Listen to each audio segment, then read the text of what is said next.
Hello and welcome to another video. This is the fourth episode of the story in which Naruto is discovered crying in the woods after failing the Genin exam for the second time by Hinata Hyuga. Naruto decides to make a change, and he is not the only one. Please like and subscribe to show your support. Now, let us begin. I'm screwed.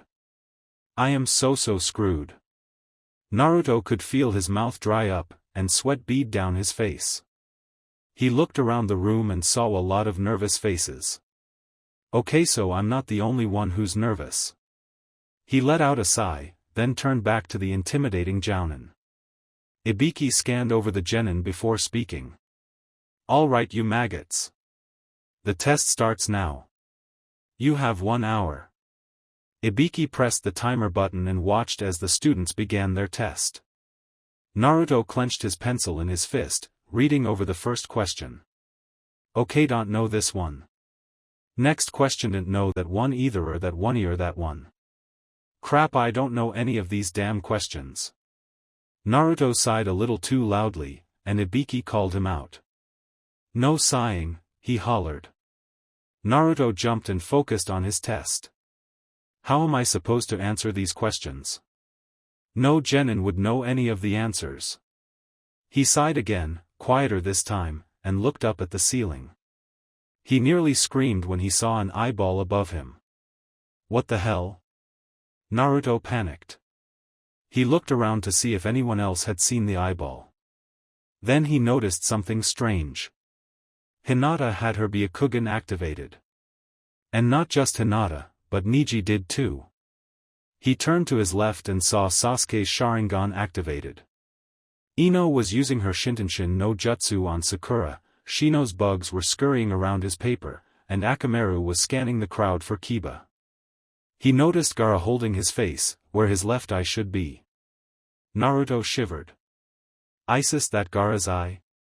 That's too weird. He scanned the room again. Everyone seemed to be doing their own form of cheating. What are they doing? If they get caught cheating, they'll be dash, then it hit him. If they get caught cheating. There's no way we can answer these questions. These questions aren't just intelligence-based, they're experience-based as well. Naruto was proud of himself for understanding the actual test, but now he was faced with another problem. How the hell am I supposed to cheat? Now he was really panicking. He didn't have a special justa like Gaara's weird eyeball thing, or a dojutsu like Hinata or Sasuke. Naruto was about to start looking around, to try and figure out who he could cheat from when a kunai went whizzing past his head. Naruto gulped and turned to where the kunai landed. The kunai was embedded in the desk behind him, piercing through someone's test. The Genin growled. What the hell was that for? He yelled. You've been caught cheating 5 times. Ibiki smirked. That means you and your team are out. He chuckled. Time for you to leave. The boy's eyes widened as he slowly got up. He and his team did the walk of shame as they exited the test room. Ibiki chuckled again. One team down. Naruto swallowed and quickly turned to his test. Okay, no cheating for me. He didn't know what to do. He was a terrible cheater. He sighed and stared at his test one more time before deciding what to do. Welp, might as well go to my default. He took a deep breath and began working on his test. An hour had passed before the timer went off. Everyone stopped writing and looked up at Ibiki. Alright, you sorry lot. It's time for the 10th question. Ibiki straightened up and scanned the crowd. Before I say the 10th question, there are a few more rules we need to go over. A dark smirk crept up on the intimidating Jounin's face. More rules? Naruto blurted out. He then shrunk back when Ibiki turned and glared at him. What are these new rules? Kankuro spoke up. The dark smirk from earlier returned. The rules of desperation. Everyone let out a silent sigh of relief. At least it isn't a torture test. Hinata thought to herself. Ibiki scanned the classroom and spoke. First rule, you must decide if you want to answer the 10th question. If you don't answer it, your test will be scored as a 0. He chuckled. Many of the genin who had opened their mouths to ask for the question quickly closed their mouths. Everyone looked quite nervous now. Last for the other and final rule, Ibiki took a deep breath and smirked. If you choose to answer the question but answer it incorrectly, you will not be able to take the Chunin exams again. Ever. Naruto jumped up and growled. You can't do that, he yelled. You can't stop us from trying to test again. Ibiki frowned. Oh? And what makes you think that I can't? Naruto smirked and crossed his arms over his chest. You aren't the Hokage. And unless the old man himself walks in and says those are the rule, I refuse to believe you. He sat back down, proud of his rebuttal. Ibiki sighed. You stupid boy. Ibiki smirked. Who do you think approved my rules for the Chunin exams? The Hokage himself chose the proctors specifically for each test. Which also means she approved our rules. He saw Naruto's demeanor change from proud to horrified. You always could just quit. He chuckled. Before Naruto could speak, he heard a shaky voice behind him. I quit. Everyone turned and saw a brown-haired genin from Iwagakure. I quit. He repeated. Two can't do this. Ibiki chuckled. Then you and your team are disqualified from the exams. You can leave. The genin turned to his teammates, who looked disappointed. Sorry guys, he apologized and the team left the classroom. From there, it was like a domino effect. Genin were raising their hands and quitting the test one after the other. They're dropping like flies, Sakura said softly. Over half the genin had left. Many of the remaining genin nodded in agreement. Naruto shook his head. He scanned the faces of the remaining genin, and they all looked nervous, with the exception of Gaara. How can he not be nervous? How can he be so confident in himself? Naruto's eyes widened a moment. That's it. Everyone just needs a burst of confidence. Naruto smirked in determination. He slammed his palms on his desk and shot up out of his seat. You know what? Naruto shouted. I'm not going to sit here and let you intimidate me into quitting. He smirked. Everyone turned and stared at the blonde, who was acting crazier than usual. Sasuke sunk in his seat and hid his eyes from the crowd. This idiot is gonna get us disqualified. Hinata stared at her crush, unsure of his motives. What are you doing, Naruto? You could get in trouble. Ibiki looked bored. Is that all you have to say? No. No, it's not. I'm confident in my skills to pass your stupid test. In fact, I'm going to pass all these tests. And if I don't, fine. I'll still be Hokage. Whatever rank I am will be Hokage. And you nor any of these other jerks will stop me from my dream. He adopted a proud and confident smirk. The genin stared at Naruto, and felt a new sense of confidence. Maybe he was right. You could be a great shinobi, even as a genin. They all turned back to Ibiki and gave him a confident smirk, ready for the final question. Ibiki sighed and shook his head. I guess there's only one thing left to do then. He looked at the blonde and returned the smirk. Congratulations, brat. You all passed. The room was so quiet you could hear a needle drop. What? Naruto asked. There was no 10th question. Ibiki chuckled. No matter how desperate a situation might get, you can't give up. Ibiki explained. The purpose of the 10th question was to see if you were going to give up when you were desperate. Since you guys remained, you pass. Naruto hooped and hollered, throwing his fists in the air. Yeah. That's much closer to Hokage, baby. Sasuke sighed. Calm down, Dobe. We're all excited, but we aren't embarrassing ourselves. Naruto turned to the Uchiha and flipped him off. Screw you, duck butt. Everyone stared as Sasuke only growled and crossed his arms over his chest. Naruto grinned, but his grin quickly left when there was a loud crash and a foot slamming into his face. The genin's eyes went from the injured Naruto, to the purple-haired bombshell that had just crash-landed in the classroom. "Alright you maggots, listen up. The name's Mitarashi Anko and I'm your proctor for the next test." She smirked. Everyone stared at the purple-haired jounin with wide eyes. Ibiki sighed and shook his hair at the woman. "Anko, was it really necessary to break through my wall?" Anko turned to Ibiki and scoffed. "Just because you don't know how to make an entrance, doesn't mean I shouldn't."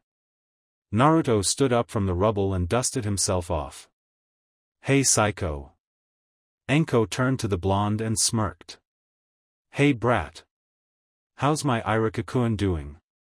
I heard about what you did to him during the genin test at the academy." "Very nice." She winked. Anko noticed the new Konoha genin flushing red, remembering Naruto's little transformation. "Get your minds out of the gutter," she yelled. Naruto laughed at the jounin and his classmates. While he might not be friends with this jounin, she was pretty cool. Anko smirked at Naruto, then turned to the others. "Let's see 30 teams. Ibiki going soft." Anko pouted. Ibiki grumbled. "Shut up, Anko. This group of genin are some of the best I've ever seen," he said with a smirk, looking particularly at Naruto. Anko looked from Naruto, to Ibiki, then around the classroom. "Seriously? Whatever you say, softy." Anko smirked. She heard Ibiki grumble more before laughing. "Alright you lot. Meet me at training grounds 44 at 8 a.m. sharp. If you don't well," she chuckled. "Just make sure you're there." In a swirl of leaves, Anko vanished. Naruto sighed. "I have no idea what Iruka-sensei sees in her," he said with a shake of his head. He turned to his teammates. "Dinner?" Hinata smiled. "Where do you want to go, Naruto-kun?" "Ichiraku?" Sasuke shook his head. "No. We've had ramen 3 times this week. Let's get some barbecue." Naruto looked a little apprehensive, but agreed. "Alright. Let's go." Hinata saw the look that crossed Naruto's face. She placed a gentle hand on his shoulder and gave him a soft smile. "It's okay, Naruto-kun." Naruto sighed, then smiled back. "Thanks Hinata-chan." Ibiki walked around the room collecting everyone's tests, when he stopped at Naruto's. He looked down at the test and frowned. "That damn brat." On Naruto's test was a picture of himself laying on the ground, with Naruto standing on him wearing the Hokage's robes, cheering in victory. Ibiki sighed, a chuckle soon followed after. "Well played kid. Well played." The trio walked into the restaurant and sat down at a nearby table. When the waiter came to their table, he frowned at the team, mainly at Naruto. "Is there something we can help you with?" Sasuke spat. "Or are you going to do your job and help us?" The waiter was taken back by Sasuke's insult and composed himself. "What can I get for you?" he asked as he bit back an insult.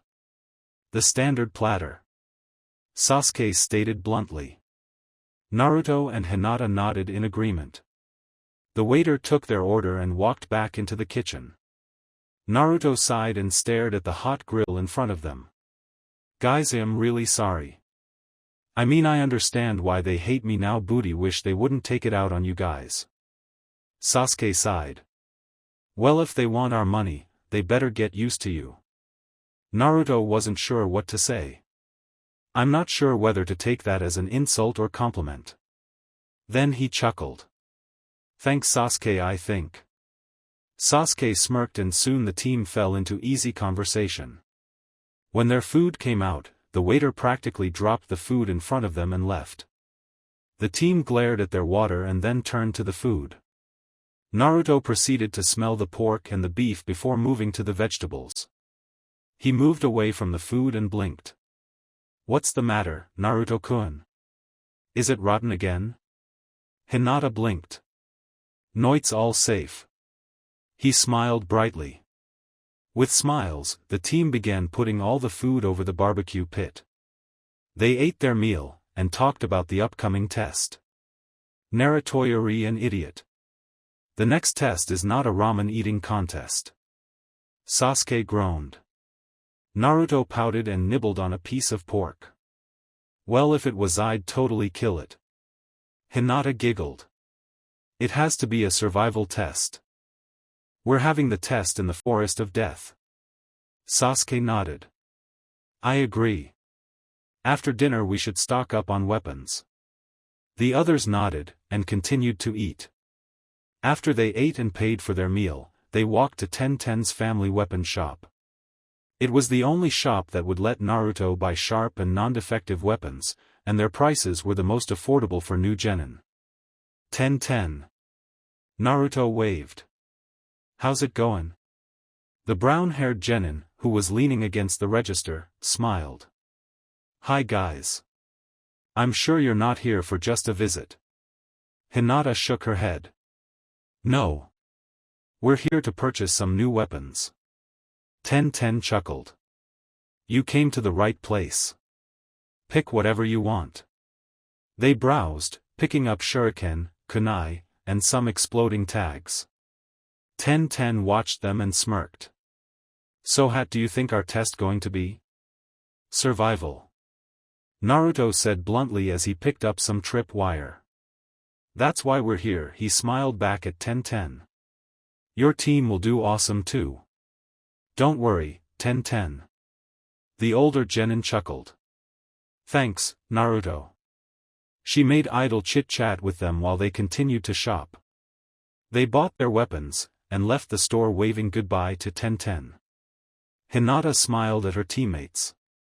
I think I'm going to go home now. I'm sure my father wants to talk to me about these exams. She said, making a face. Naruto chuckled. Don't worry, Hinata-chan. If your dad gives you trouble, just let me know. I'll knock some sense into him. Hinata giggled. Thanks, Naruto-kun. Good night. She bowed to her friends and walked home. Sasuke shrugged and turned to Naruto. I'm gonna head home too. I want to mentally prepare myself for tomorrow's exam. Naruto nodded. Alright. See ya, Sasuke. The two teammates said their goodbyes and walked to their own houses. Naruto walked into his apartment and quickly went to work preparing for the test in the morning. He grabbed several sealing scrolls and sealed away his new weapons, along with an extra pair of clothes, his toothbrush and toothpaste, and his special sleeping cap. He grabbed the scrolls and put them in his weapons pouch. After packing, Naruto showered and got ready for bed. Where am I? Naruto woke up to the sound of dripping. He looked around and realized that he was laying in a large puddle of water. He stood up and noticed that he was in some sort of sewer. Naruto frowned. What is this place? Against his better judgment, Naruto started walking. The silence of the sewer combined with the occasional dripping and his wet footsteps was eerie.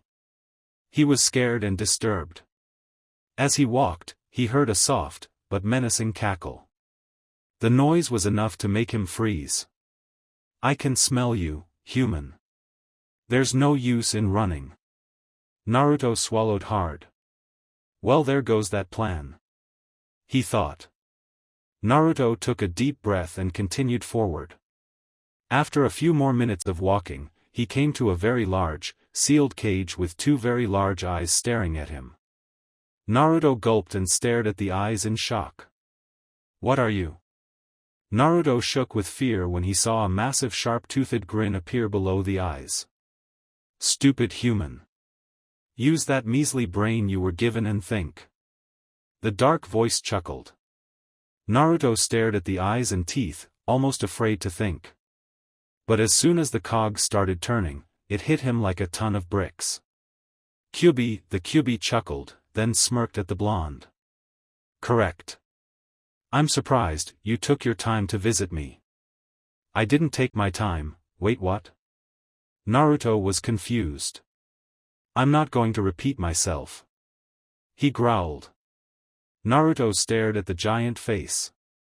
You were waiting for me to visit? Why would I visit you? I reside in you, you incompetent baboon. The fox spat. Naruto frowned. Hey! I am not a monkey, he yelled. You have some spirit, even staring into the face of death. Naruto blinked. Yuri behind a cage. You can't really kill me. He heard the Kyuubi give a low growl. Listen, not that I don't love standing here making fun of you, but what do you want? Kyuubi chuckled. You have guts, brat. I'll give you that. But you are here because I summoned you. Naruto blinked. You summoned me?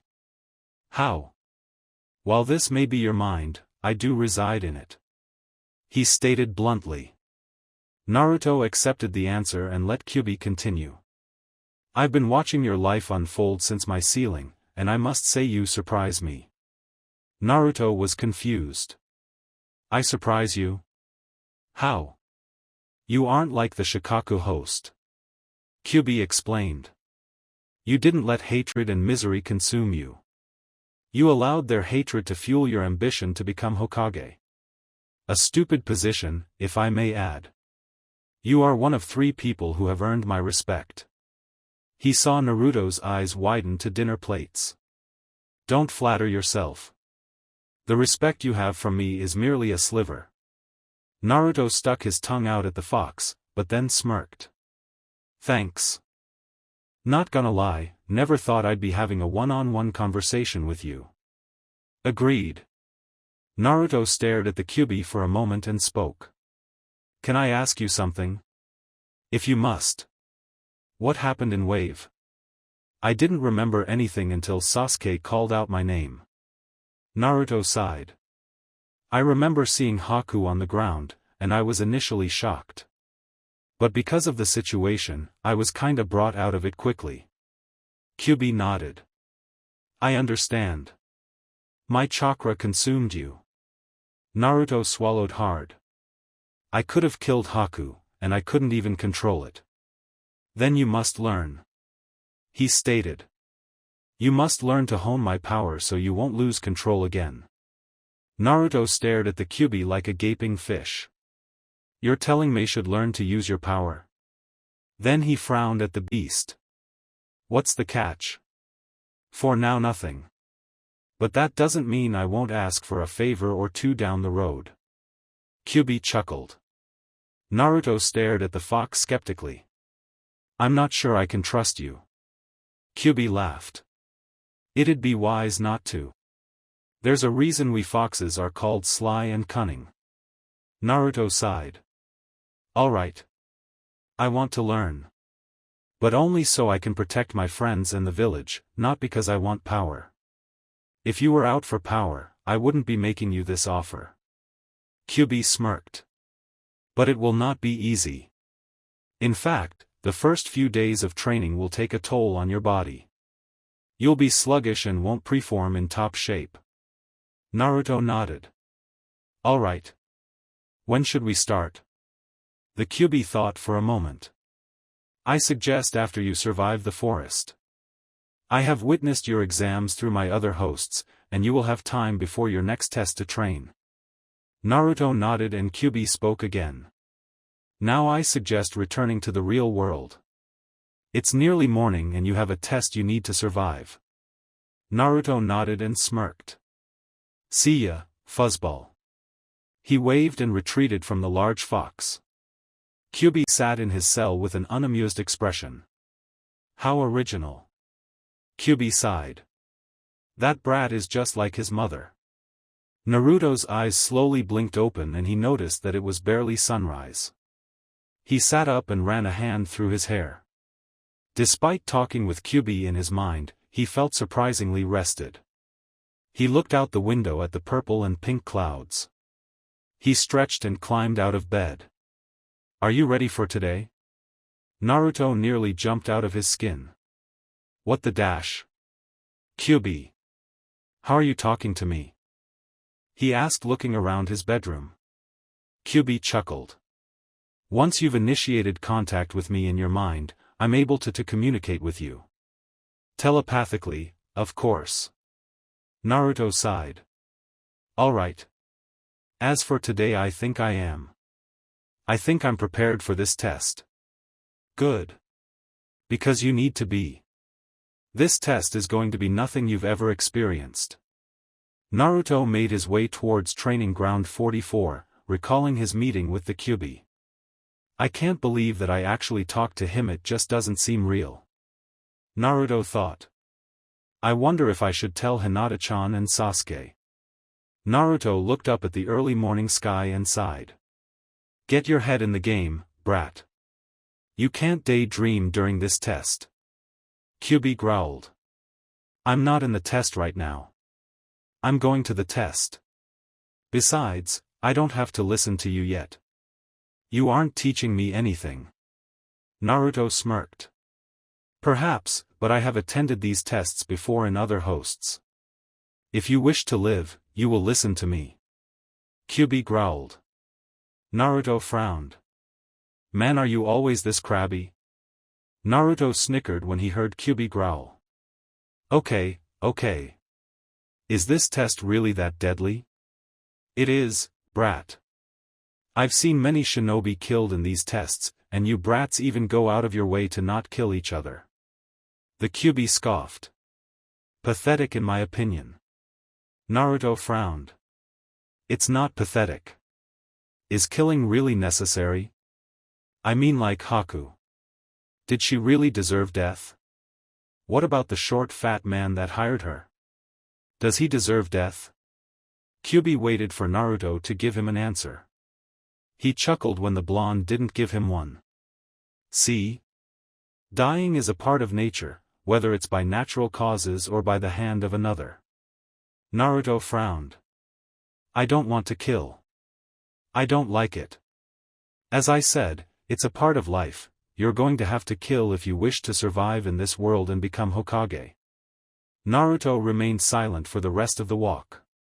When he reached the training grounds, he smiled when he saw Sasuke and Hinata waiting for him. I'm going to tell them. Are you sure that's wise? They may have taken me residing in UL, but do you think they'll be okay with you talking to me? Well, Naruto thought for a moment. I'm going to tell them anyways. I'm not going to keep secrets from them. Naruto thought firmly. He walked over to his teammates, took a deep breath, and spoke. I can talk to the Kyubi. He said low enough so only they could hear. Hinata and Sasuke looked at the blonde and blinked. Well, hello to you too, Dobe. Naruto frowned. I'm not kidding, Sasuke. I really can talk to him. How? Hinata asked. I can do it because I was able to tap into Kyubi's power when we were in Wave. He contacted me in my mind first, and I've been able to talk to him since. But it has only been a day, maybe it'll stop. He smiled. Not happening. Kyubi chimed in. A pout appeared on Naruto's face. When Hinata and Sasuke gave the blonde a confused look, Naruto elaborated. Kyubi told me he wasn't going to stop talking to me. Hinata and Sasuke nodded, though they still looked somewhat confused by the whole concept.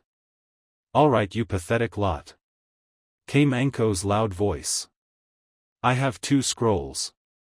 Each team will only get 1 scroll, but you need both scrolls by the end of the test. She smirked. So that means we have to fight another team for their scroll. Sasuke whispered to his team. The team watched Anko explain the rules of the test, when a rather strange-looking grass shinobi moved towards Anko. Anko, feeling the presence of someone nearby, looked over her shoulder and saw the bizarre ninja. Eager to get started, are we? Anko smirked. You have no idea. The ninja smirked. The man opened his mouth and his tongue extended out and wrapped around one of the scrolls. Anko pulled out a kunai and pressed it against the tongue. Didn't your mother ever tell you that sticking your tongue out at people is rude? She said in a sickeningly sweet tone. The man chuckled and retracted his snake-length tongue, the scroll being held by his teeth. Anko glared at the man, then turned to the rest of the genin. All right, brats. Line up and get your scrolls. Naruto got in line with the other shinobi, and when he got up to Anko, he accepted his scroll with a smile. Thanks, Anko. Listen to me, Naruto. She said, getting real serious. Irika wanted me to warn you about this place. This forest is beyond dangerous, especially during the Chunin exams. How dangerous? In here the only people you can trust is yourself and your team. You can't trust any of the other teams from Konoha. These tests are meant to wean out the weakest links. And it's not just the people you'll come across, but there are animals and other creatures that will tear you limb from limb if you aren't careful. Naruto blinked. Do you really think any of the other Konoha teams will try and kill us? Anko shook her head. No, I don't think the other Konoha teams will try, but I'm sure other village teams will. Naruto nodded. Thanks, Anko. Take care of Irika-sensei for me. He winked. Anko laughed. Oh, don't worry, brat. I'll take real good care of him. She winked back. Naruto jogged back to his team and showed them their scroll. We have the Earth scroll. So we need to find a team that has the Heaven scroll. Hinata nodded. What did Anko-sensei say to you, Naruto-kun? She wants us to be very careful. We can't trust anyone here, not even our fellow Konoha genin. Other teams will try to kill us for our scroll. Sasuke frowned. Wonderful. He grumbled sarcastically. Do you think we can't trust our classmates, Naruto-kun? Hinata asked worriedly. Naruto sighed. I don't know, Hinata-chan, but we need to be on our guard the entire test. It's not just the other teams we have to worry about. What do you mean? Sasuke frowned. From what Anko said, there are some vicious animals that live in this forest. Naruto explained. Sasuke groaned. Great. Not only can we be killed by our classmates but now wild animals. Naruto chuckled. Don't worry, Sasuke. We're way too strong to get eaten by animals. Sasuke rolled his eyes. Yikas, that makes me feel so much better. Okay, maggots. Get your lazy asses over here so I can go over the rules. Anko yelled from the entrance to the forest. The genin accumulated to Anko and stood at attention. Anko scanned the crowd and spoke. Now that you have your scrolls, it's time for the rules. Some of the genin looked confused that there would be rules in this test. Those who have your big travel packs, you won't need them. She smirked. This is a survival test. Use what you've learned to make it through the forest. What about food? Bellowed Chuji. Anko stared at the pudgy ninja and sighed. You're a ninja. Hunt for Christ's sake. Anko took a deep breath and continued. Rule number 2. Do not open your scrolls. If you do, you'll be immediately disqualified from the exams. She could see the genin mumbling to themselves about the rule. Once you reach the tower in the center of the forest, you can open your scroll. But only if you have its match. She smirked. Anko continued. You have 5 days to get to the tower. If you don't make it in those 5 days, you are disqualified from the test. And if you're lucky, an ANBU team will come find you. Maybe. She smirked. A lot of the genin swallowed nervously. Was the forest really that deadly? Get ready to enter the forest.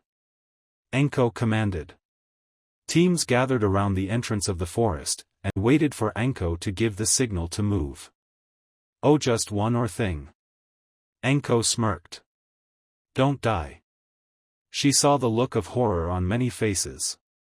It was fairly satisfying. Go. On Anko's word, the teams leaped into the forest. Naruto, Hinata, and Sasuke jumped from tree branch to tree branch. After about 10 minutes of leaping, they came to a stop at a rather secluded, but clear area. Naruto was the first to speak. "Alright, what should we do? I think we need to come up with a plan, or at least an idea for what's out there." Sasuke nodded. "I agree. I don't think we should seek a team out right away. I think we should make our way towards the tower, and as we get closer, look for a team with the Heaven Scroll."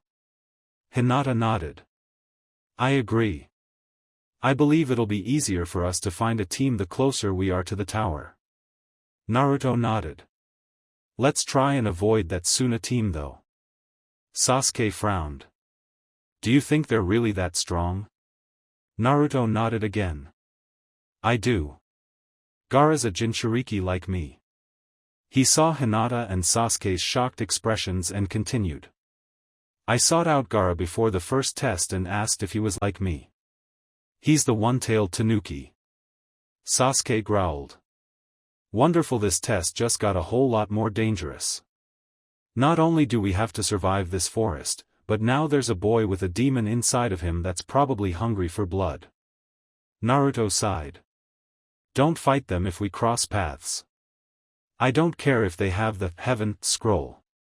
I don't know if it was my own personal instincts, or if it's the Kyuubi subconsciously telling me something, but something's wrong with him. I have a feeling he could kill us without even trying." Hinata nodded. "I promise, Naruto-kun." She saw Sasuke nod his head at Naruto. "How long do you think we should travel before we stop?" Sasuke shrugged. "Well, it's still morning. I say we travel until mid-afternoon. That way we can set up camp and eat, and we don't have to start a fire and draw attention to ourselves later tonight." Naruto nodded. "Good idea. Hinata, can you use your Byakugan to see how far the tower is?" Hinata nodded and activated her dojutsu. "The tower is about 15 kilometers from this point." She deactivated her Byakugan and turned to her team. "It'll take us about 2, maybe 3 days if we walk." Naruto nodded. "I guess we should start walking. These next 3 days will give us time to come across other teams. And hopefully avoid Gaara's." Naruto threw a kunai after hearing a strange noise, and had skewered a giant centipede. Sasuke stared at the oversized bug and swallowed nervously. "That thing must be 15 feet long." Naruto shivered at the sight of the bug. "If that's how big the bugs in here are, what other things live in this place?" The other two didn't want to know. They continued walking, keeping their eyes and ears open for any ambush that might happen. They walked through the afternoon, only stopping for quick bathroom breaks. As the sun started to set, Naruto couldn't help but feel like they were being watched. "Hey Kyuubi. You're not imagining things, brat. You are being followed," Kyuubi said boredly. Naruto moved closer to Hinata. "Hey Hinata-chan," he said in a soft whisper. "Activate your Byakugan and look around. I think we're being followed." Hinata nodded and activated her dojutsu. She slowly scanned the area, looking for any sort of chakra signature. As she scanned the surrounding forest, she finally came upon a chakra signature that was approaching them. Fast. Hinata deactivated her Byakugan and took a few steps back. "There's a large chakra signature coming towards us. It'll be here soon." Sasuke frowned. "What was it?" he said, drawing several shuriken from his pouch. "It looks like a large snake." She frowned. The 3 genin stood prepared, waiting for the snake to approach. There was silence like the calm before the storm, then an enormous snake erupted from the forest and lunged at the team. The genin scattered, and took fighting positions around the snake. Naruto looked on the head of the snake and noticed the man that had a snake-like tongue from earlier. "So it seems he can summon snakes. Wonderful." The man looked down at the genin and chuckled. "Oh, how perfect. Just the team I was looking for." The man practically slithered off the snake, and stood before them. I see we have a Hyuga, and he looked at Sasuke almost hungrily. An Uchiha. Booty don't know who you are. He said looking down at Naruto. Naruto frowned. I'm Uzumaki Naruto. Who are you? So it seems the Kyuubi container is here. The man looked over the genin and chuckled. My name isn't important right now. He smirked. However, I am very interested in you, Sasuke. The man said, approaching the raven-haired boy. Sasuke shivered and took a step back. What's so interesting about me? He frowned, reaching for a kunai in his pouch. The man chuckled darkly. The only interesting thing about your clan, my dear Uchiha. Your Sharingan. He hissed. The man crouched down and lunged at Sasuke. Sasuke activated his Sharingan, but the man already landed a hit. Sasuke doubled over and grunted in pain, holding his abdomen. Damn, this guy is fast. My Sharingan didn't even catch him in time. Sasuke! Naruto yelled, panicked. He rushed at the man and began throwing punches. The man chuckled. You stupid fool, you think you can take on a Sannin? The man kicked Naruto, which sent him flying into a tree. Hinata gasped. Sannin? Hinata could only stare at the man as she put two and two together. You're the traitor of Konoha. You're Orochimaru. Orochimaru smirked. Coo. Such an intelligent girl. And a Hyuga nonetheless. Your dojutsu is quite a delicious one. His long snake tongue licked his lips. However, your dojutsu is not the one I'm after. He turned to Sasuke and chuckled again. His tongue shot out of his mouth and flew towards Sasuke. Sasuke looked up and swiped at the tongue with a kunai. The tongue and his kunai danced before the pink muscle retracted back to its owner's mouth. I won't let you take my Sharingan. Orochimaru smirked and made a few hand signs before slamming his palm on the ground. Several large clouds of smoke appeared, and once they cleared, 3 large snakes were glaring at the genin. All right, my precious pets, Orochimaru sang. Devour them. He chuckled. But keep the Uchiha alive. I want those beautiful eyes. He chuckled darkly. The 3 snakes took in their master's words, and attacked. The genin scattered, but the snakes were faster. Naruto, who had leapt up into a tree, had to dodge just as fast as before. He yelped in surprise when the snake grabbed him with its tail. Naruto-kun! Hinata yelled. As she yelled, she was sent flying by one of the large snakes. Hinata hit the ground several times before skidding to a stop. Sasuke was the only one left. Sasuke gripped his kunai and launched at the enormous snake. The snake went to bite him, but Sasuke countered the serpent's fangs with his kunai. The snake stuck again, but was deflected by Sasuke's kunai. The snake slowly slithered circles around Sasuke, waiting for the boy to drop his guard. Sasuke watched the snake, ready to move if it struck. He wasn't prepared for the snake to burst into a puff of smoke. Sasuke was even more surprised when Orochimaru came flying through the smoke and kicked Sasuke in the gut. Sasuke flew back and hit a tree trunk, sliding down in pain. Oh, this guy is really strong. I guess he isn't called a Sannin for nothing. Sasuke saw Naruto and Hinata out of the corner of his eye. They seemed to be faring all right against the snakes, but they needed to get out of here. And fast. Coo, you can't escape me, Sasuke. I will have your Sharingan. He smirked as he slinked closer to the young Uchiha. Sasuke frowned. He took a few steps back and looked back at Naruto and Hinata. Maybe, he turned back to Orochimaru and smirked. You want my Sharingan? Come and get it. Sasuke turned and ran towards his teammates. Orochimaru shook his head. How annoying making me chase you, Sasuke-kun. Hinata. Watch your back. Hinata spun around and struck the large snake in the face with a palm strike. The snake hissed in anger as its head snapped back with force. What are we going to do, Naruto-kun? These snakes are too much for the both of us. I know, Hinata-chan. But we have to try. We can't let that snake bastard win. He frowned. Guys! Sasuke yelled as he leapt next to them, drawing a kunai in case a snake attacked.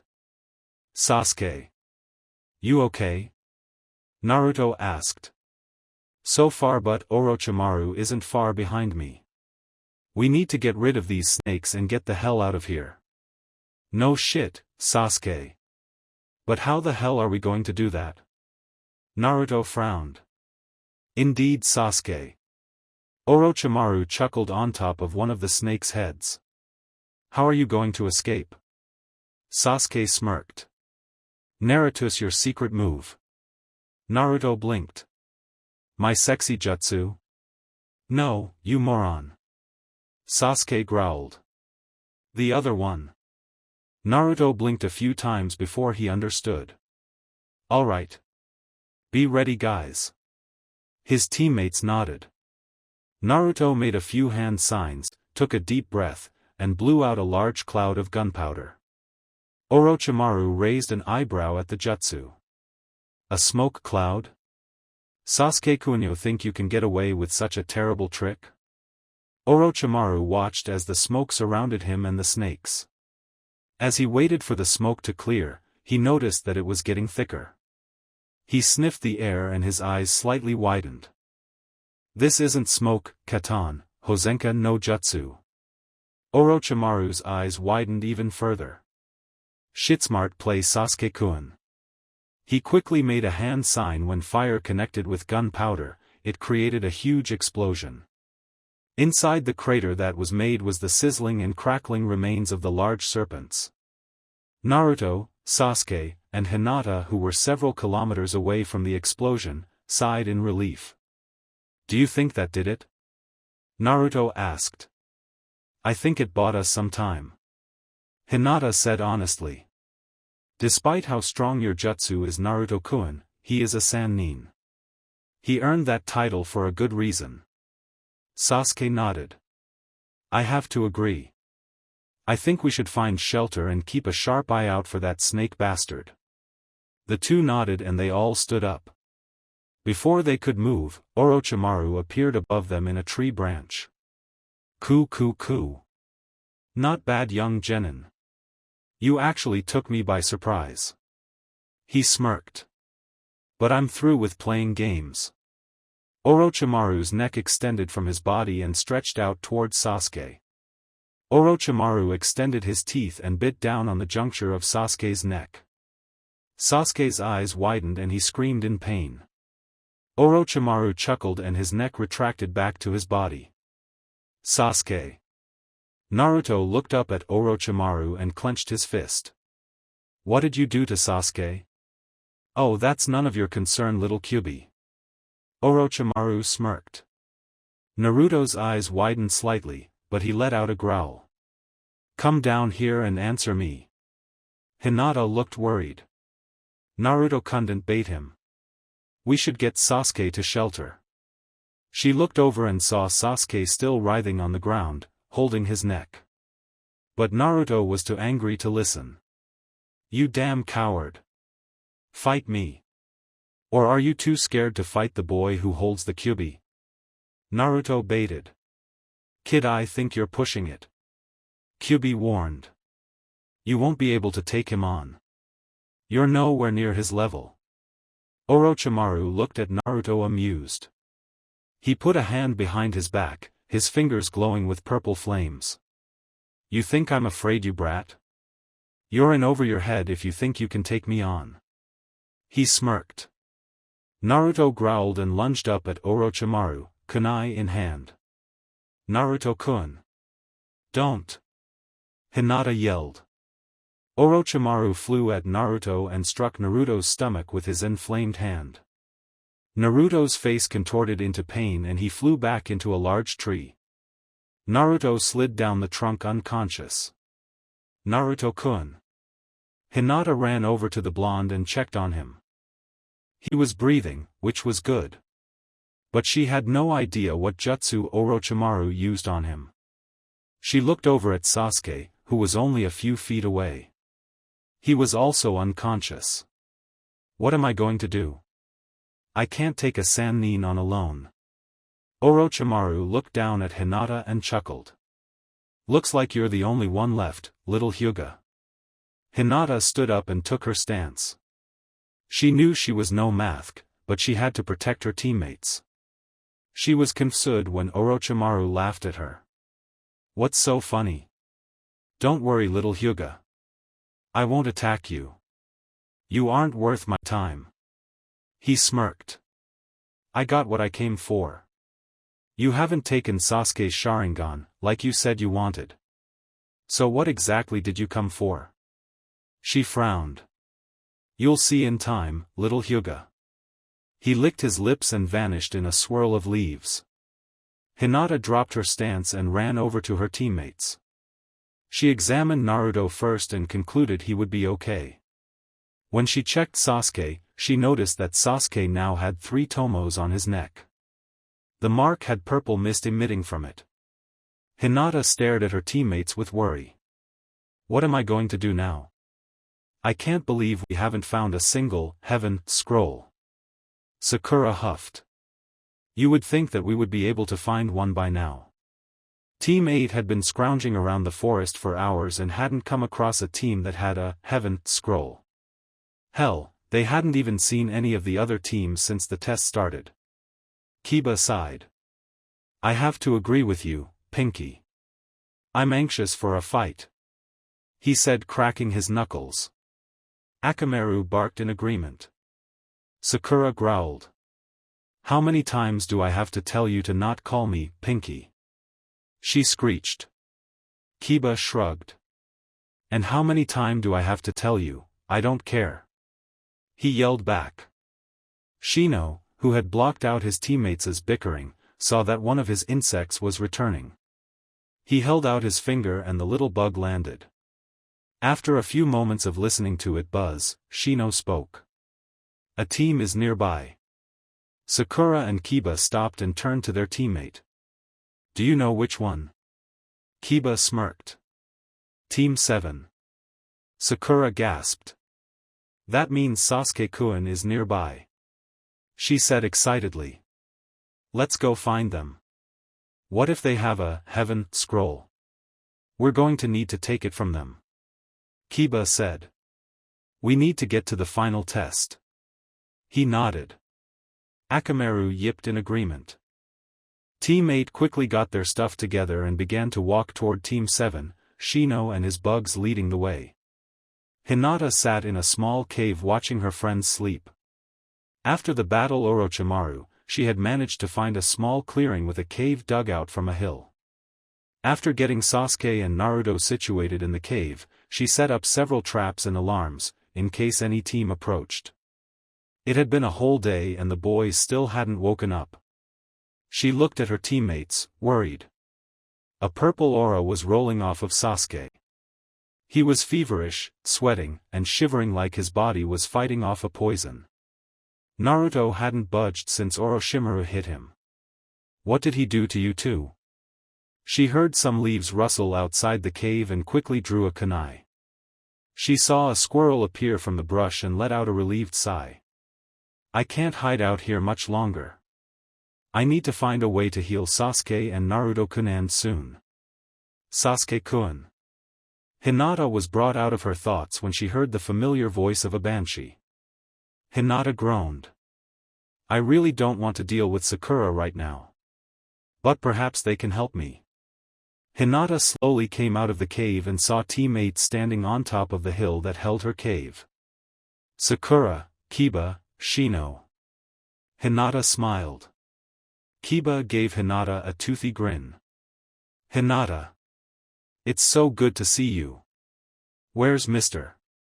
Dark and depressing and I'm so hyperactive? Kiba said looking around the small clearing. Hinata frowned at Kiba. Kiba, I don't appreciate you mocking my friends. Sakura nodded. Yeah, Kiba. Besides, Sasuke-kun isn't dark and depressing. She growled, smacking the canine-like boy across the back of the head. Sakura glanced around before looking back at Hinata. Say, where is Sasuke-kun? Hinata sighed. He and Naruto-kun got hurt. They're down here, she said, walking back into her cave. Team 8 followed silently, avoiding all of Hinata's traps. Sakura's silence was short-lived. Oh my god, Sasuke-kun. She ran over to the Uchiha side and instantly began tending to him. What happened to him? She asked worriedly. Shino nodded. I also wish to know how your teammates ended up unconscious. Hinata sighed. We were attacked, she said tiredly. Kiba growled. By who? Orochimaru. Team 8 were completely silent. Hinata was waiting for Sakura or Kiba to scream, yell, shout, or any combination of the three. But Shino was the first one to speak. Orochimaru's legendary Sannin attacked you? He asked in disbelief. Hinata nodded. I know, Shino-san, but it's true. But why would Orochimaru attack you guys? Kiba asked, just as bewildered as Shino. It sounds kind of bizarre, don't you think? I mean, I know you guys are strong and all. But the idea of a Sannin attacking a rookie Genin teammate just doesn't make sense. He said, rubbing his chin in thought. Sakura nodded.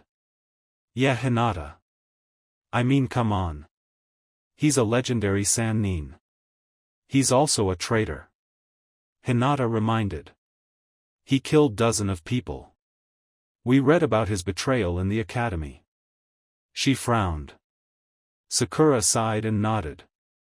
Okay, so do you know why he attacked you? He wanted Sasuke's Sharingan, she said as she sat down against the cavern wall. Sakura gasped. He didn't take them, did he? The Pinkette looked down at Sasuke, afraid of the answer. Hinata shook her head. No, didn't. But he did something to Sasuke and I have no idea what to do. And Naruto-kun, he used some sort of sealing technique. I just don't know how to help them right now. Shino approached Hinata and nodded to her. You should rest. You look quite exhausted. Hinata shook her head. I can't. I have to take care of them. Sakura shook her head. It's okay, Hinata.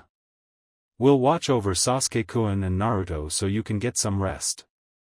However, Sakura's tone changed. But I want to warn you, Hinatans, they're better. We're coming after your heaven scroll. She nodded. Sakura.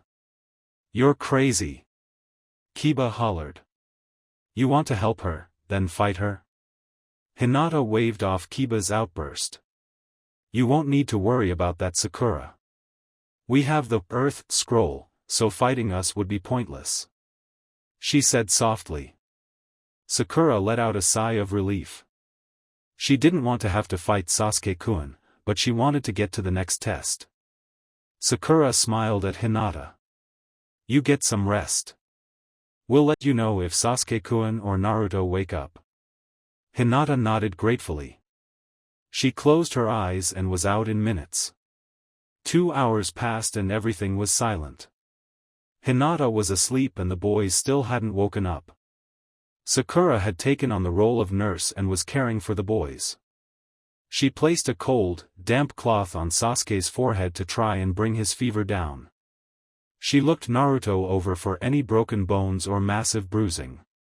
Fortunately, he didn't have any. Kiba and Akamaru were sitting at the mouth of the cave keeping guard while Shino merely kept quiet. Everyone came to attention when Akamaru began to growl. Even Hinata woke up. Kiba? What's going on? She said, rubbing her tired eyes. Kiba got to his feet, crouching defensively. Someone's approaching the cave, he growled. They all rushed to Kiba, ready to fight. Several quiet moments passed before Akamaru's growls got louder. A Genin team walked out into the clearing, smirking at Konoha children. Looky what we have here, boys. Came the team's kunoichi. Little Konoha losers. Let's take them out and grab their scrolls. The kunoichi had very long, jet black hair, nearly touching the ground. She wore a pale green vest, snake-pattern pants and scarf, and knee-high black ninja sandals. Her teammates wore similar snake-pattern pants and scarves. One boy had spiky dark hair and eyes. He wore a beige shirt that had 2 black stripes and 3 symbols of the word death down the front. The other had his entire face wrapped in bandages, only leaving his left eye visible. He wore a large poncho with very long sleeves and on his back was a straw raincoat. He was hunched over, making him a lot shorter than he was. All 3 genin wore otogekure hitaie around their foreheads. Now Kin, said the boy with the bandaged face. We can't take every team's scrolls. Why not Dosu? Came the other boy. It takes out more teams from the final exam. Zaku's right, Dosu. Besides, I'm sure Sensei will love the fact we took out Sasuke's little team from the competition. Kin said with a smirk. Hinata frowned. Why are you guys after Sasuke? It seemed Sasuke was a very popular person these days. Kin shook her finger at Hinata. No, little girl. Can't give away all our secrets. Kin smirked. She reached into her back pocket and pulled out sanbon that had small bells attached to them. Kiba looked at the sanbon and chuckled. Ha! You think those girly little sanbon will hurt us? Kin smirked and threw the sanbon at their feet. The bells chimed, sending ear-piercing sound waves at the Konoha genin. They all covered their ears and yelled in protest. Kiba and Akamaru receiving the worst of it because their hearing was so sensitive.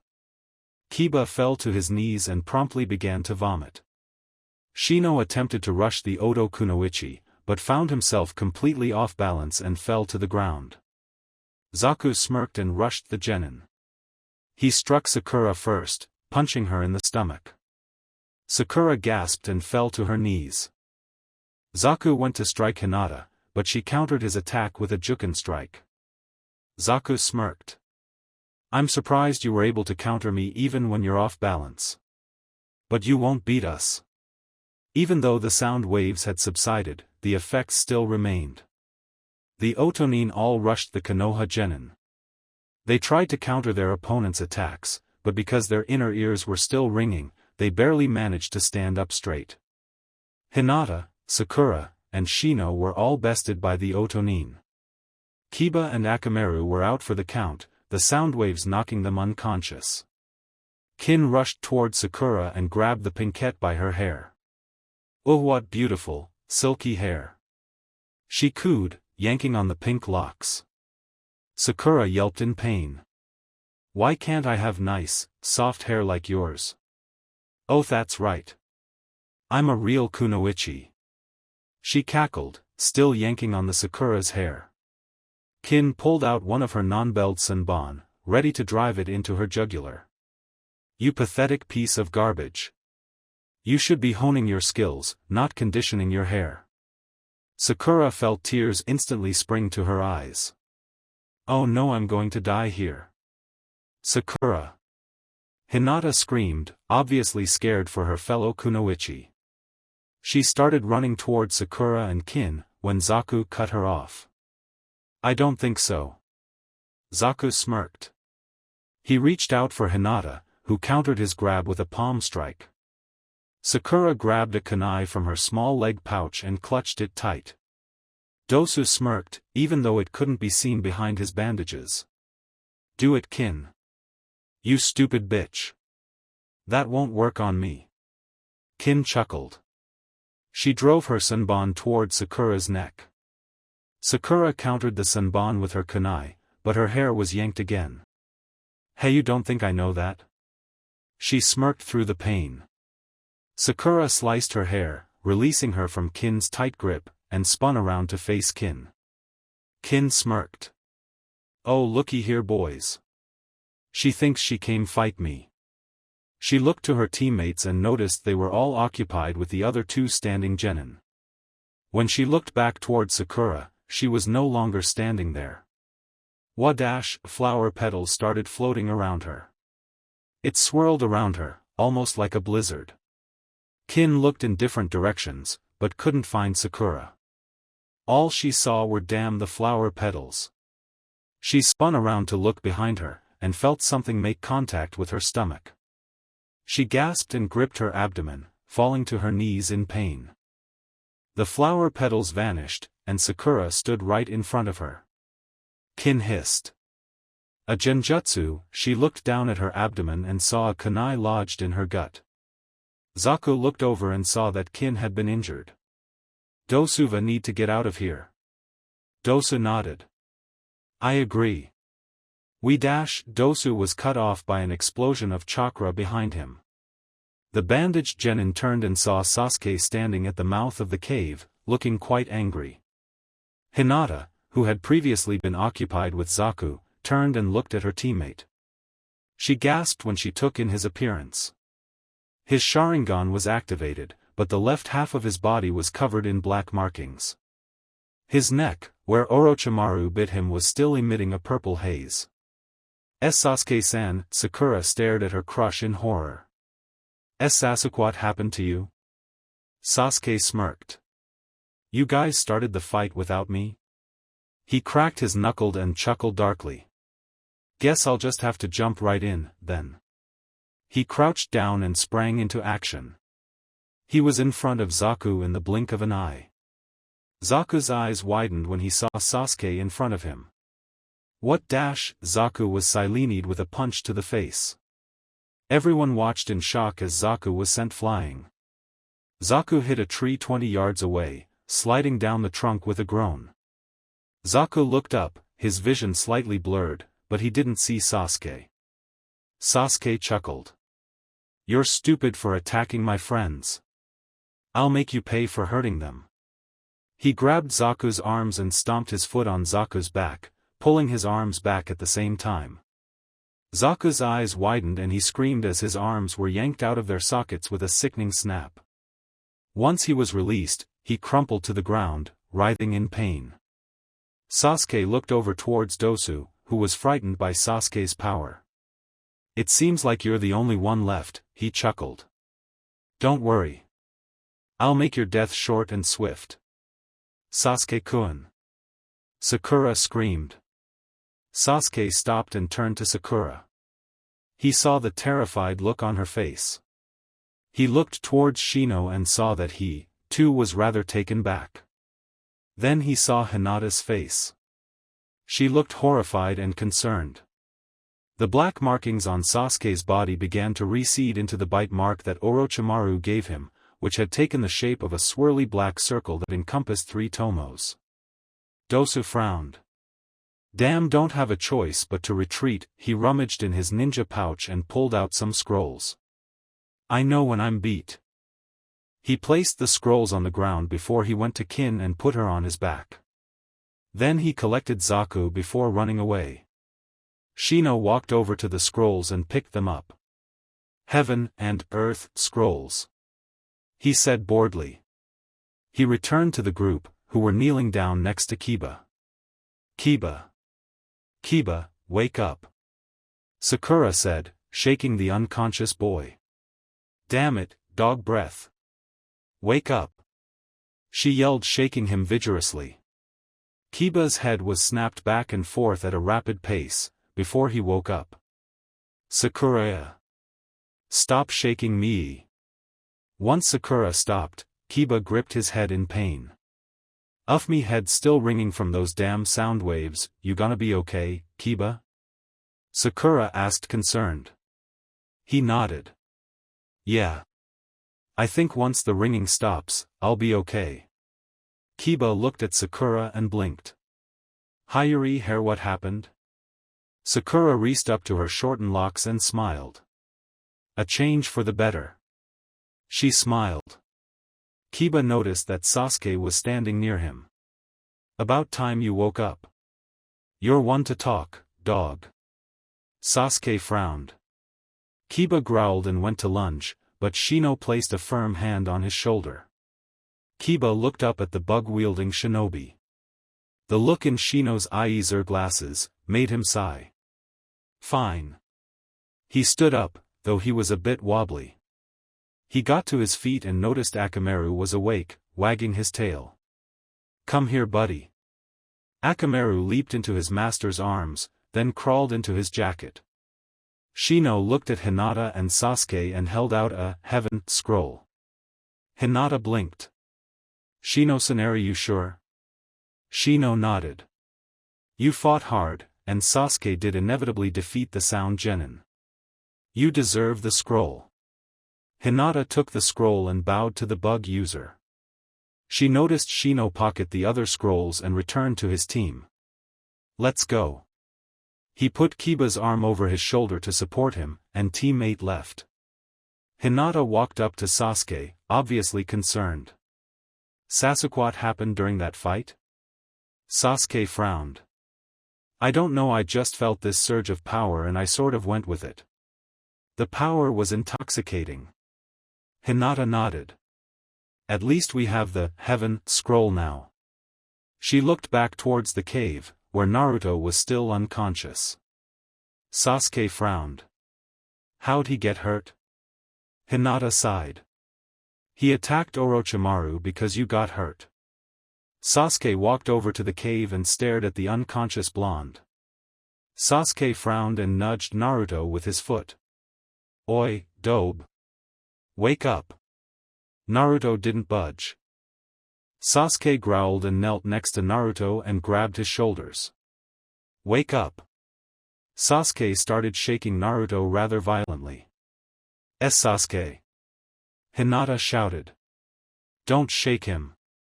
You could injure him. Hinata stopped mid-sentence when she noticed Naruto had woken up during the violent shaking. Sasuke stopped and let Naruto fall back to the ground. About time you woke up. Naruto groaned.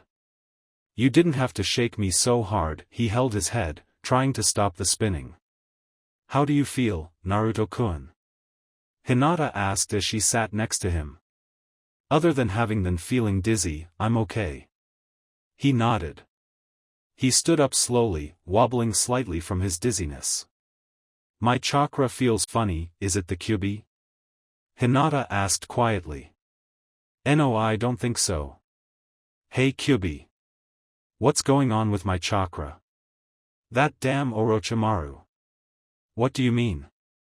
Orochimaru used the 5-element seal. It completely blocks my chakra from your body, and it disrupts your control of your chakra. Kyubi explained. So all that training you and your little female friend did before the academy is practically useless. Naruto's eyes widened. So I have no control over my chakra at all? Very minimal control. I would be surprised if you were able to summon a shadow clone. Damn it! Naruto screamed.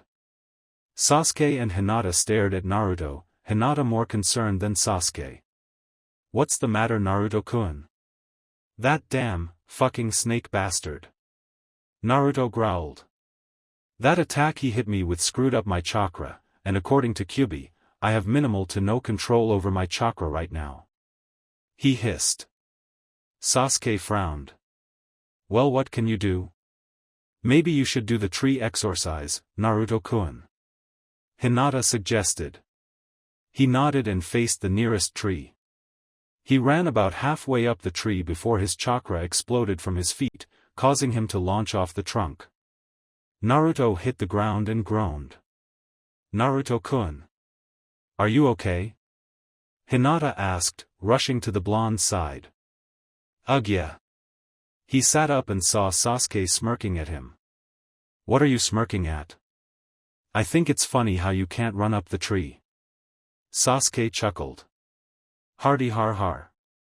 Naruto pouted. Sasuke chuckled again, but became serious rather quickly. This will pose as a problem.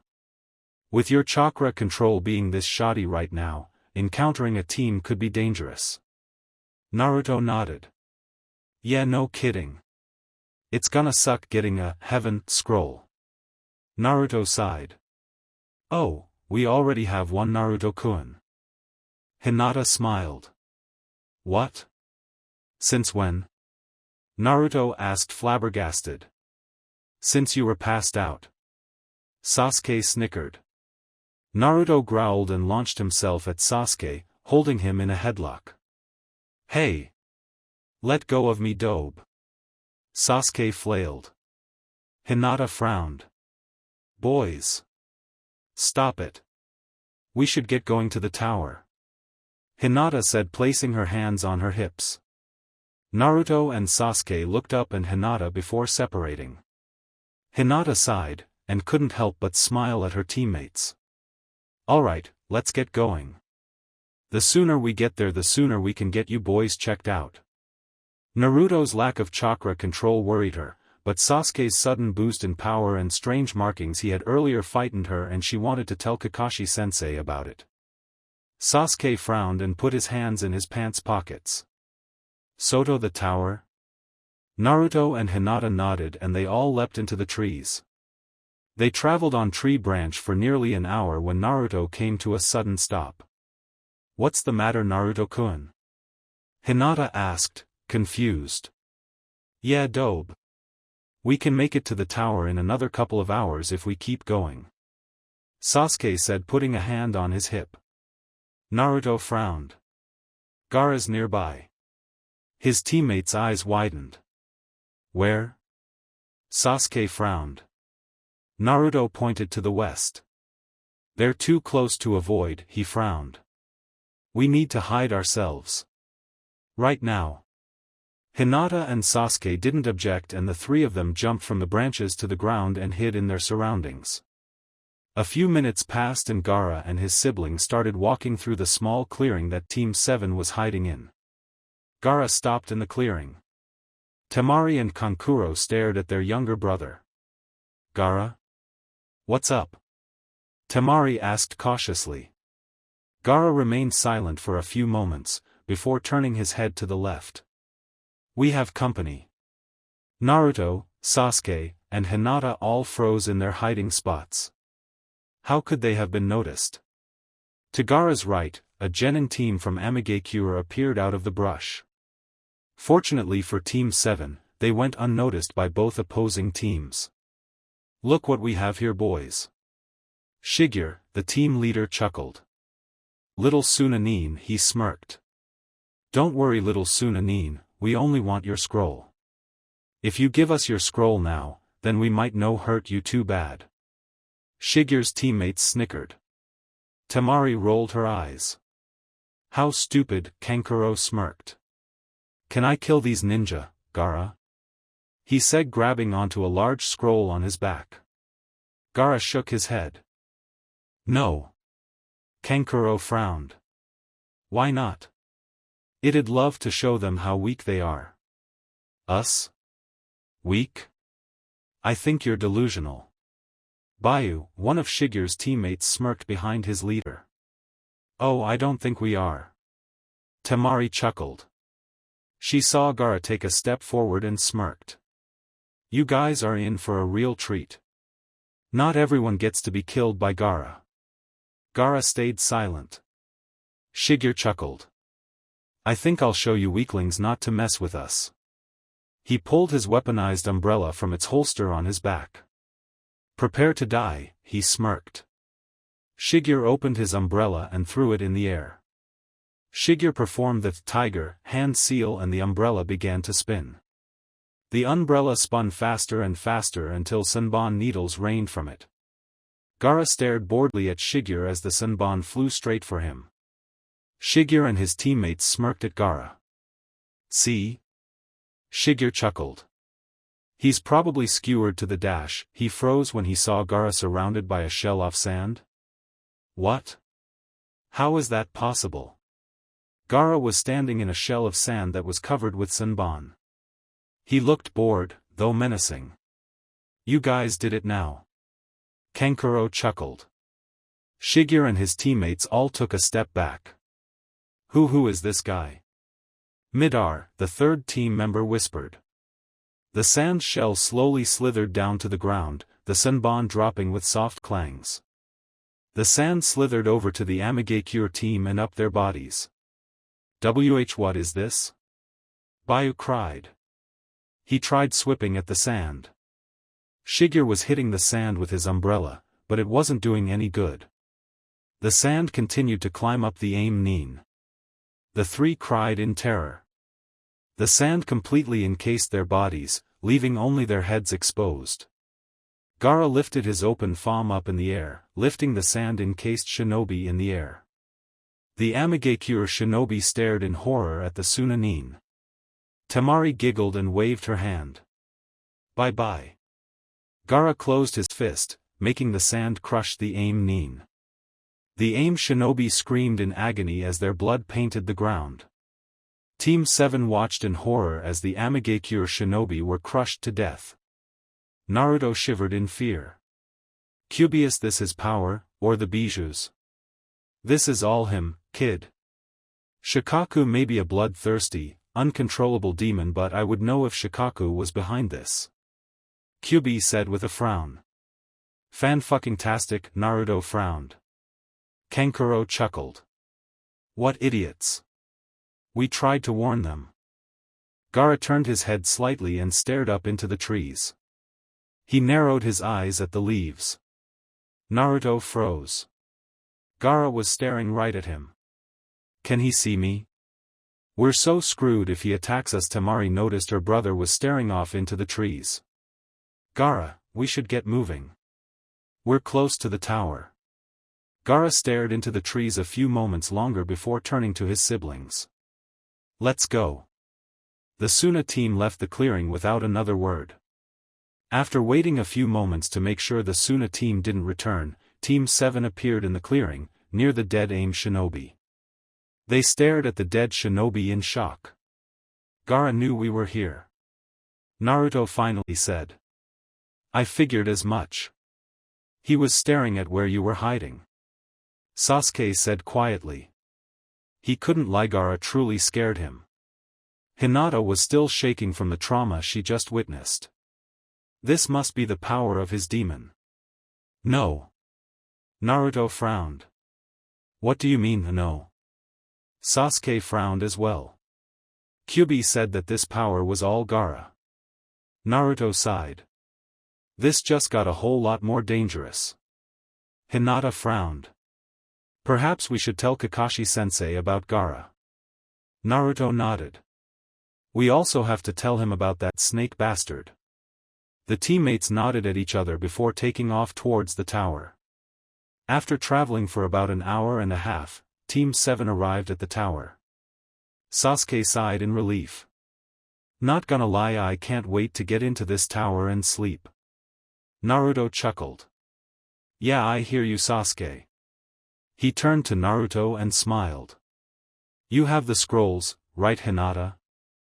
Hinata nodded and pulled them out of her back pouch. She handed Sasuke the Earth scroll and she held onto the Heaven scroll. Naruto smirked. Okay, Anko said to open them when we got here. So open them on 3. The others nodded. 1 2 3. Hinata and Sasuke opened the scrolls simultaneously. Nothing happened for several moments, then the scrolls burst into puffs of smoke. The smoke surrounded the genin.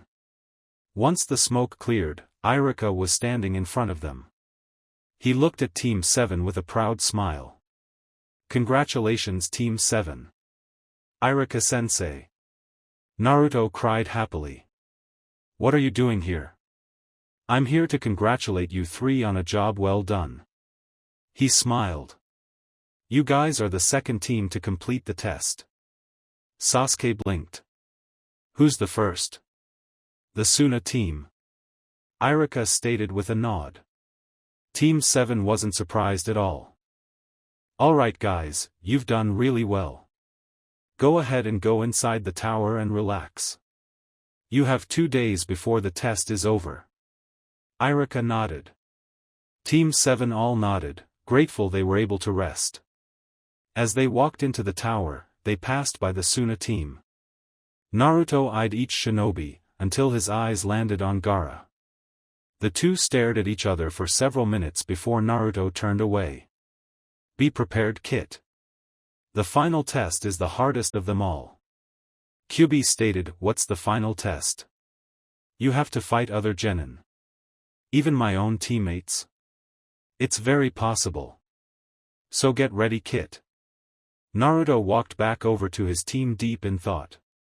If he had to fight Sasuke or Hinata in a fight to advance as Chunin, what good would it do him? These exams are going to be the death of me, and you're sure it was Orochimaru? Naruto frowned. I don't know how many times we have to tell you it was Orochimaru. He, Hinata, and Sasuke had been sitting with Ibiki and Anko for the last hour relaying what happened in the forest. Ibiki sighed. We must investigate this. Anko nodded. She gave Sasuke a knowing look and shoo-shined away with Ibiki. Sasuke sighed. Should we talk to Sensei now? Naruto and Hinata nodded. They walked to the common area and saw Kakashi leaning against a wall. Kakashi looked up and smirked at the team. I must say, hearing that a genin team took on not only the traitor of Konoha and legendary Sannin, but then another team almost immediately after, I was surprised to find out it was not only a team from Konoha but my own team. He chuckled. Team 7 didn't look amused. Kakashi stood up straight and stared at Sasuke. Sasuke, I want you to come with me to the basement. We're going to seal that cursed mark. Sasuke nodded. What about Naruto? He got hit with some sort of sealing move. Kakashi raised his visible eyebrow and turned to the blonde. Is this true, Naruto? Naruto nodded. Orochimaru used some sealing jutsu and now it's screwing with my chakra. According to Kyubi, I have little to no control over it. Let alone his. Kakashi's eyebrow shot up and he stared at Naruto in shock. You can talk to the Kyubi? Naruto frowned and tried to shush Kakashi. Sure. Yeah, I can. I've been able to for a little while now. But that's not the point.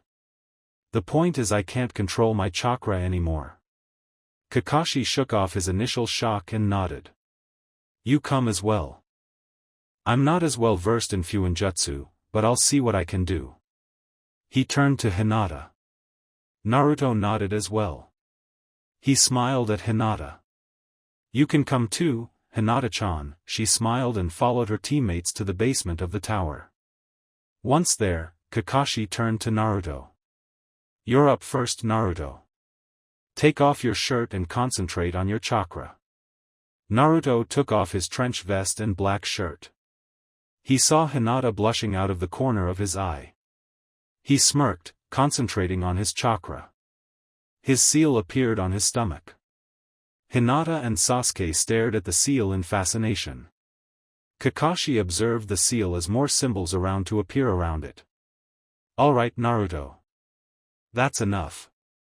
Naruto stopped and looked up at Kakashi. Can you fix it? Kakashi nodded. You're lucky. I was taught this technique by a Fuinjutsu master. Naruto blinked. Really? Who was it? Kakashi chuckled. You'll meet him soon enough, I'm sure. He smirked. Now just to warn you, this unsealing technique is going to hurt. A lot. Naruto frowned. It can't hurt as much as the technique that Snake Bastard used. It knocked me out. Kakashi nodded. Perhaps not. But it will still hurt. You should take the day to rest once it's unsealed so your chakra can recover and get back into its natural flow. Naruto nodded. I understand. Naruto closed his eyes and took a deep breath. Whenever you're ready, Kakashi-sensei. Kakashi nodded. He preformed a quick hand sign, his fingers began to glow with blue chakra and he thrust his hand into Naruto's stomach. Naruto's face contorted in pain and fell to his knees. Naruto-kun. Hinata was instantly at his side. Are you okay? Naruto groaned as he held his abdomen. Oh man, Kakashi-sensei, you weren't kidding. He stood up slowly, with the help of Hinata. Thanks, Hinata-chan. Hinata smiled. You're welcome.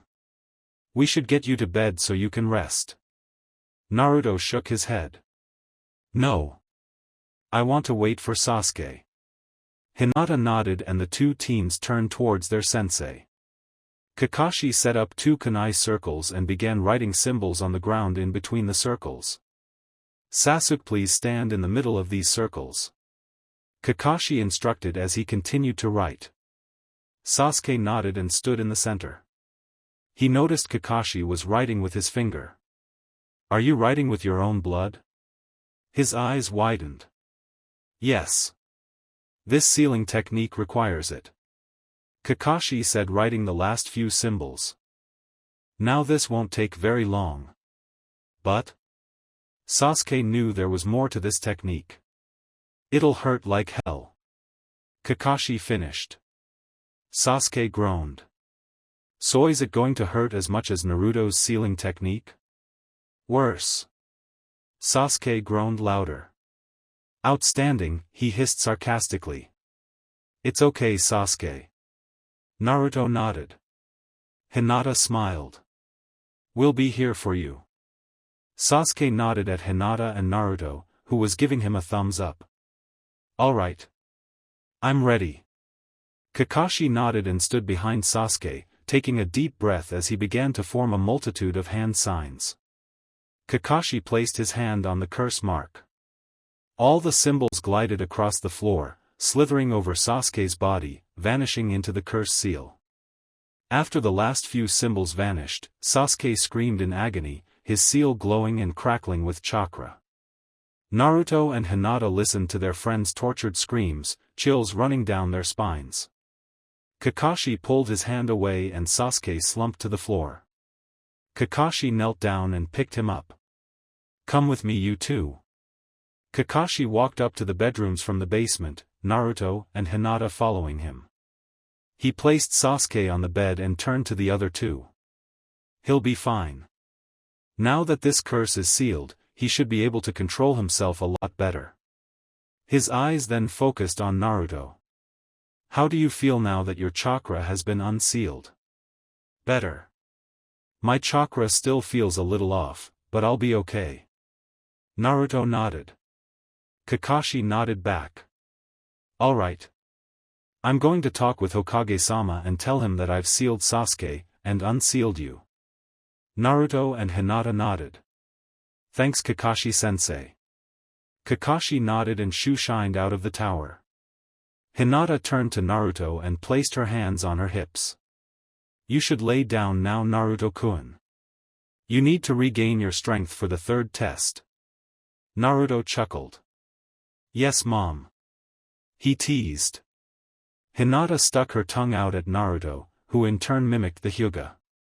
She giggled and smiled at Naruto. Really, Naruto-kun should sleep. I'll wake you up if anything happens. Naruto nodded and laid down in bed. Thanks, Hinata-chan. Naruto yawned and rolled over. Hinata walked into the bedroom and saw that Naruto and Sasuke were still asleep. It had been several hours, and Hinata was starting to worry. She didn't know how long they were going to be sleeping, but she hoped they would wake up soon. Her silent prayer was answered when she heard Naruto yawn. Her eyes shot to Naruto and she smiled. Naruto-kun. She was by his side almost instantly. How do you feel? Naruto yawned again and stretched. A lot better. My chakra feels as good as new, he smiled. How was life in the conscious world? He chuckled. Hinata chuckled as well. Well, it was rather uneventful. 3 more teams made it through the exam. Naruto blinked. Really? Who? Team Guy, Team 8, and that Odo team that attacked us. Hinata frowned at the last team. Naruto frowned as well. Wonderful. Well, at least some the rookie genin teams made it through. He smiled. Hinata nodded. When do you think Sasuke is going to wake up? She asked. Naruto shrugged. No idea. He'll probably be out most of the day. No, I'm awake. Sasuke groaned in his bed. Hinata squeaked in surprise. How long have you been awake, Sasuke? Sasuke groaned again as he struggled to sit up. Since you said what teams made it through. How do you feel? Naruto asked. Sore, tired, weak. He frowned. I don't like it. Naruto chuckled. Don't worry about it, Sasuke. Another day of rest and you'll be back to your dark, depressing self again. He teased. Sasuke glared at Naruto. I hate you. No, you don't. He teased again. Hinata shook her head at her two teammates and smiled at Sasuke. Do you think you can get out of bed? Sasuke nodded and slowly got up. He walked over to Naruto and Hinata and sighed. Let's grab some food. I'm starving. Same here. Naruto nodded. The trio walked out of the bedroom and down the stairs, though Sasuke was slower than his teammates. They reached the mess hall and saw Team Guy talking to Team 8. Lee was still harassing Sakura, telling her she is the most beautiful flower in all the land, much to Kiba's amusement. He laughed at her predicament and she gave him a good whack on the head for it. Team 7 walked over to the two teams and smiled. Hey guys. Naruto smiled. How's it going? Naruto-san. Lee turned his attention to the blonde. Hinata-sama and Team 8 told us about your encounter with Orochimaru and an Oto team. Your flames of youth burned so brightly. And Sasuke-san. The beautiful Sakura-chan told me how you easily took out that sound team. Your flames of youth burned just as brightly. Naruto chuckled nervously while Sasuke's eyebrow twitched at Lee's exuberance. After getting food, the team sat down at the table. The three teams ate and talked, while Lee still tried to woo Sakura with his youthful words. Hinata and Neji were engaged in conversation about how Team Guy had taken out a Amigakure team for their Earth Scroll. Kiba, Shino, Naruto, and Sasuke were in deep conversation about the Oto team. I don't think they should be allowed to stay in the exams. They have to be helping Orochimaru. Kiba frowned. There is no proof they are with him. Shino said quietly.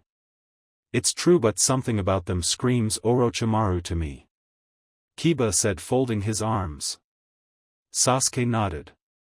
According to Hinata, they had a particular interest in me. Just like Orochimaru. Naruto finished. All four boys nodded. Hopefully the old man can shed dash. Naruto stopped talking when the Suna team entered the mess hall. The Suna team walked by their table, Tamari and Kankuro smirking down at the Konoha teams.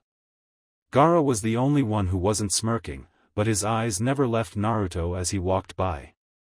Naruto glared at the Jinchuriki as he passed. Once the Suna Nin were out of earshot, Kiba shivered. Those guys give me the creeps. Naruto frowned. Hopefully Kakashi-sensei talks about them, too. Are you sure about this, Kakashi? Hiruzen looked disturbed. His former student was back in Konoha. This was the last thing he wanted, especially now. Kakashi nodded. I'm afraid so, Hokage-sama. Sasuke was bitten by Orochimaru and received the same curse Anko has.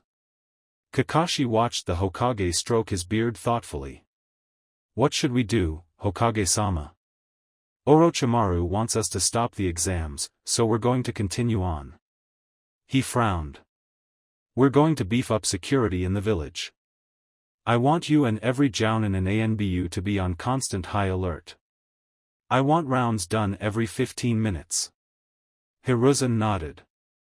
If there is any sign of Orochimaru, not attack and alert me immediately.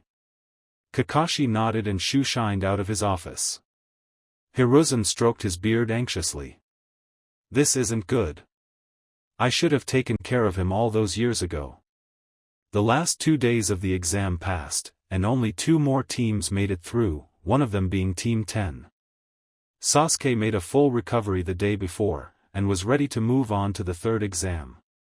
All 7 teams stood in the arena of the tower, staring at the Hokage and several Jounin.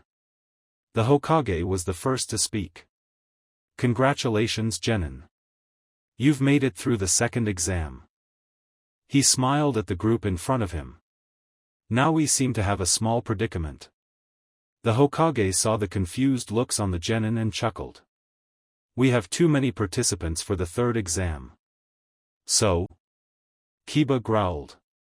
The Hokage eyed the young Inuzuka, who hid his face from the old man's look. So Mr. Inuzuka, that means we must have a preliminary round before the third test begins. The Hokage nodded. You unfortunately won't be able to attend the preliminaries. Hokage responsibilities and all. He chuckled. Your proctor for these preliminaries will be Gecko Hayate. Naruto's eyes widened and he smiled at the sickly Jounin. Hey Hayate-san. How's Yugao-san doing? Hayate chuckled and waved at Naruto. Hiruzen cleared his throat, stopping Naruto's conversation. I leave you Genin to Hayate, he smirked at the group. Good luck. With that, Hiruzen vanished in a swirl of leaves. Hayate stepped forward and coughed. This is how it's going to work.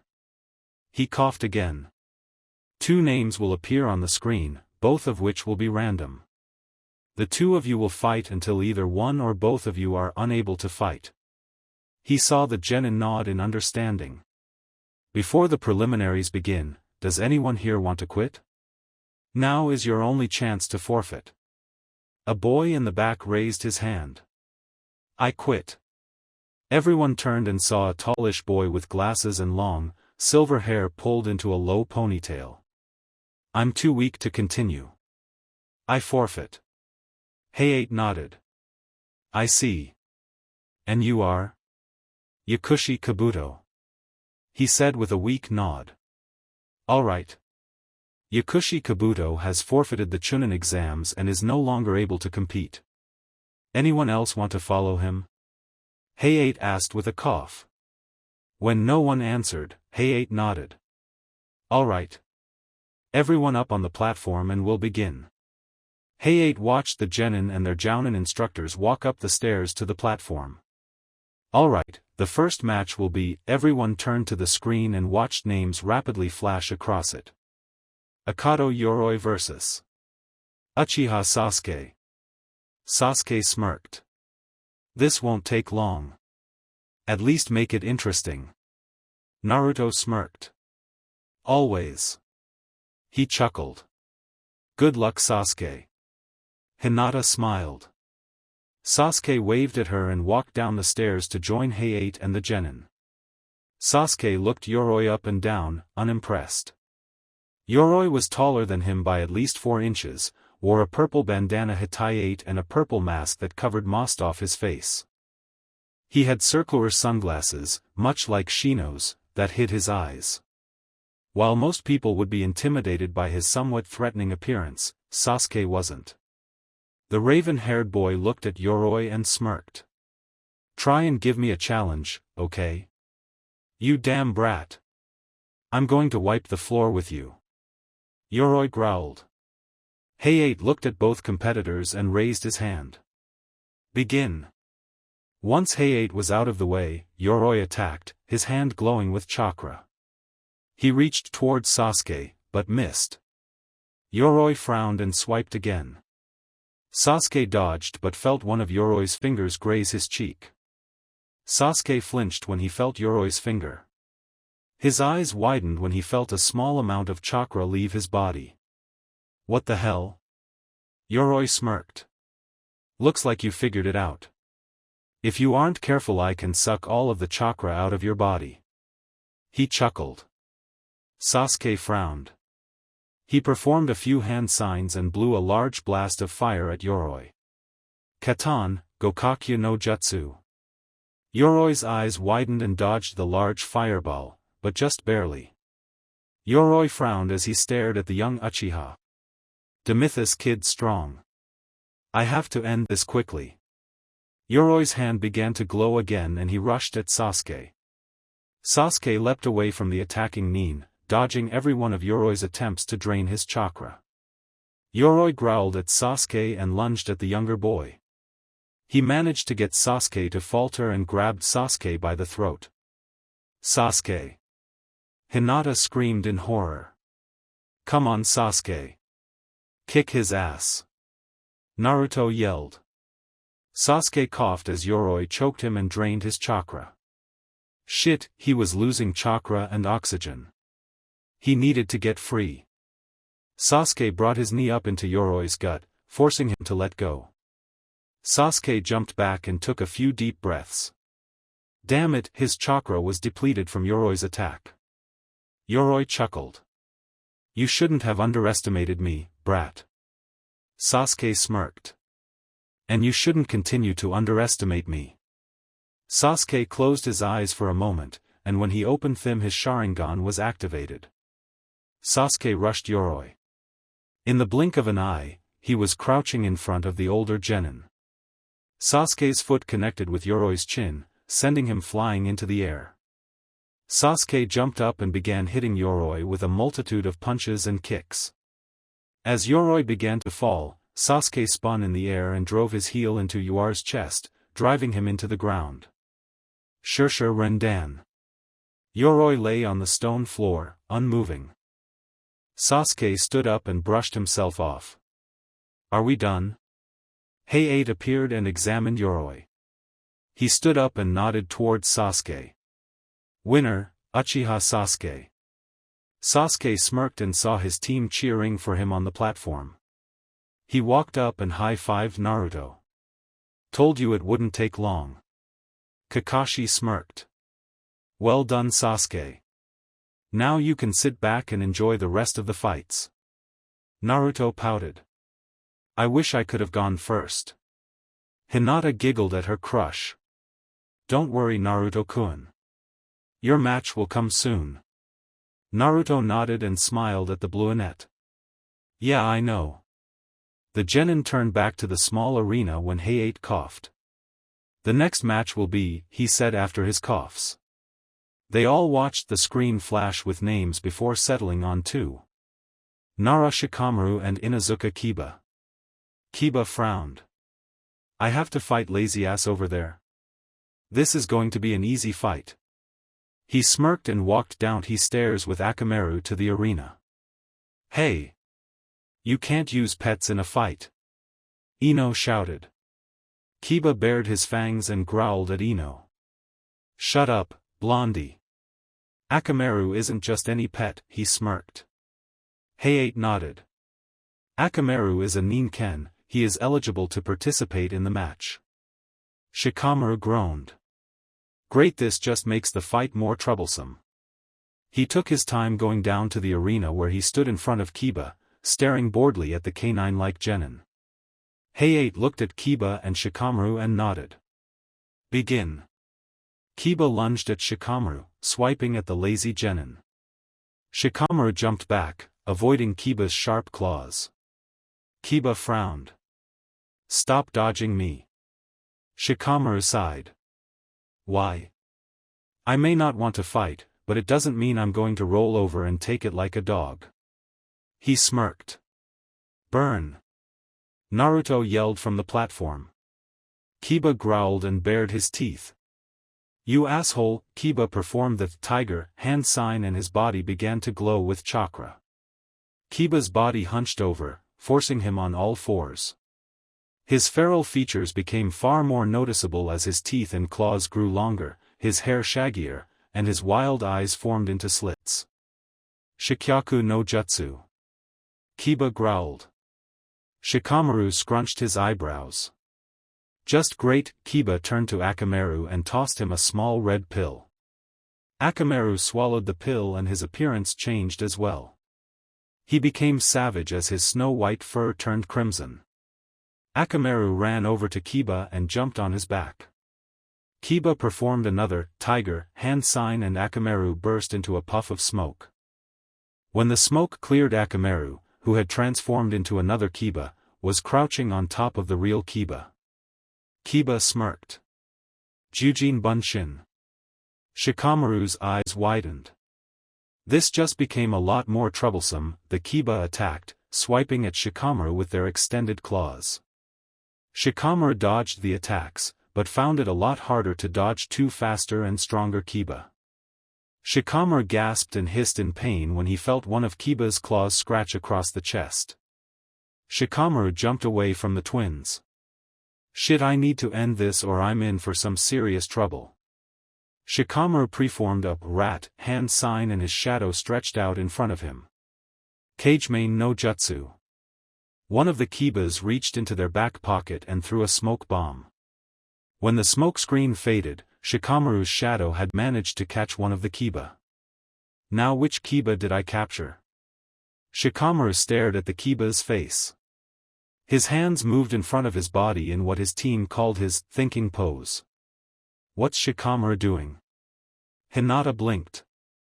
Sarutobi Asuma, son of the Hokage and Shikamaru-sensei, chuckled. Shikamaru's thinking. It's what he does. Why? Naruto blinked. Shikamaru's a genius. Chuji said, munching on his chips. His IQ is over 200. His peers and the Jounin's eyes widened. Shikamaru sighed. You're Akamaru, he stated boredly. Akamaru, as Kiba, smirked. Shikamaru's eyes widened when he heard Kiba yell behind him. Tsuga. Shikamaru turned around, which forced Akamaru to turn around as well, his back to Shikamaru.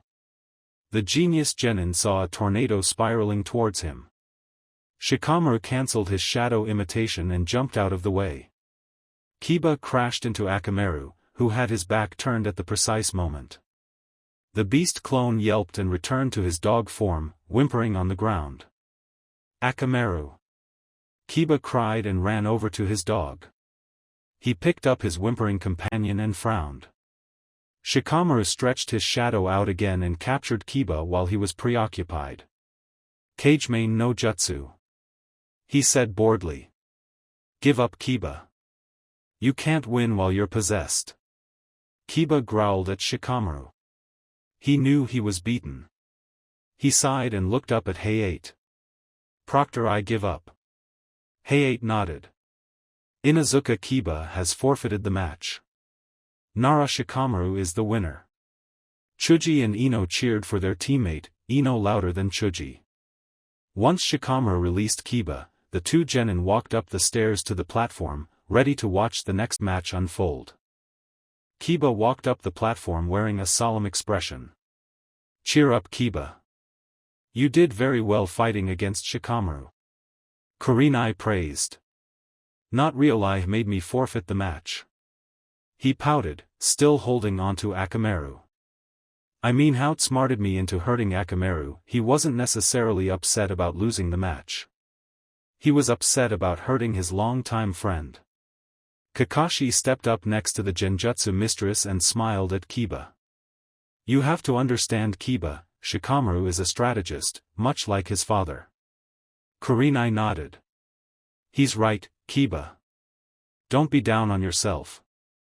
You and Akamaru did wonderfully. If you want, I can take Akamaru to your sister. Kiba shook his head and smiled at the Jounin. Thanks, sensei. I think Akamaru will be okay. If he gets worse, I'll let you take him to Hananizan. He nodded at the Jounin and moved back towards his teammates. Kurenai nodded and smirked at Kakashi. Thanks for the backup, Kakashi. You know me, the Jounin who can't take care of her own student. She said sarcastically. Kakashi chuckled. I know. But I thought a little man-to-man would be a little more helpful. Yes, because we all know you're a man. Kurenai teased. Kakashi placed a hand over his heart, pretending to be wounded. Oh, Kurenai wound me with such harsh words. He teased back. Kakashi stole a peek at Kurenai with his visible eye, and smirked. Kurenai could feel Kakashi's eye watching her. Why don't you take a picture, Kakashi? It'll last longer. Kakashi's eye widened and he quickly focused on the arena. Two new names had appeared on the screen. Hayate spoke. Rock Lee vs. Abumi Zaku. Lee jumped for joy. The flames of youth shine upon me. He yelled before leaping down from the platform and landing gracefully on the arena floor. Zaku made his way down to arena floor. He had visited a medical nin who put his arm back into place and healed it up with a medical jutsu, when his team reached the tower. Once Zaku was standing in front of Lee, the taijutsu master bowed to the Odo nin. "It's an honor to fight you. May our match be filled with the flames of youth." Zaku looked at Lee like he had grown a second head. This kid Hayate looked at the two genin and nodded. "Begin." Zaku moved first, performing a few hand signs. He thrust his palms forward and fired two large blasts of air at Lee. Zankaha. Lee jumped out of the way, easily avoiding the blasts of air, but his ears started ringing. "What is this? Why are my ears ringing?" Zaku smirked. "These aren't ordinary airwaves. The air is mixed with sound, and I can control how much sound goes into each blast." He chuckled. "If I wanted to, I could render you completely deaf by blowing out your eardrums." Lee frowned. He stood up and rushed Zaku, who fired off another Zankaha. Lee dodged again, but his ears were ringing louder than before. He tried to ignore the ringing, but it made him dizzy and uncoordinated. "Come on, Lee!" Tenten shouted from her spot on the platform. "You can't let this reject beat you." Guy smirked next to Tenten. Niji, who stood on the other side of his sensei, looked up at the tall jounin. "Are you going to allow him to take them off?" Guy laughed. "No, Niji. This opponent isn't worthy of Lee's true potential." Naruto blinked. "There's more to Lee than this?" He was dumbfounded. Lee was already an intense ninja. How could there possibly be more? Zaku smirked. "You be able to do anything how you are. Don't worry, I'll kill you quickly." Zaku performed a few more hand signs and thrust his hands forward again. Zanku dash, Zaku's eyes widened when he felt a kunai plug the air tubes which were in his hands. No!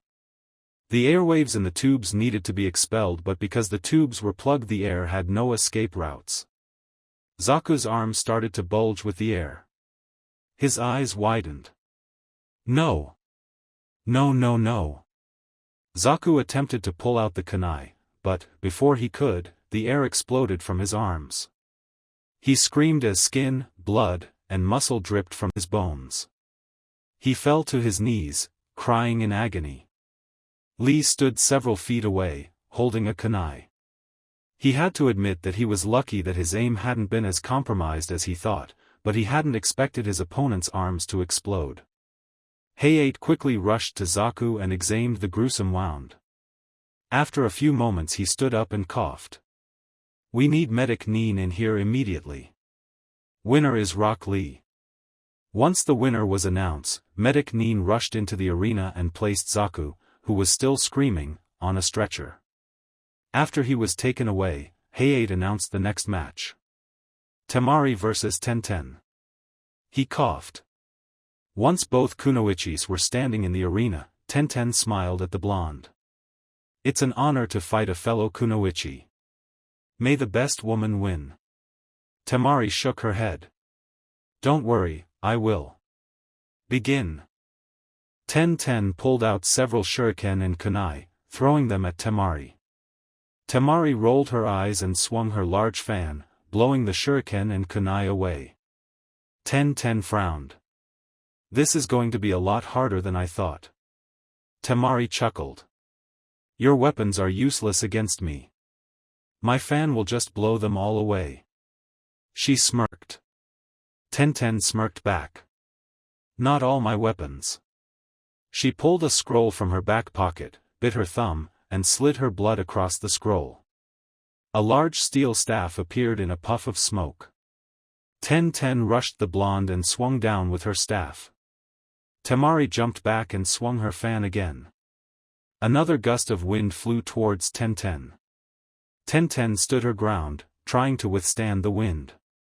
Once the wind passed, Tenten lunged again, striking at Tamari with her staff that was blocked by the blonde's oversized fan. Tamari jumped back and swung her fan. Futon, Kazakiri no Jutsu.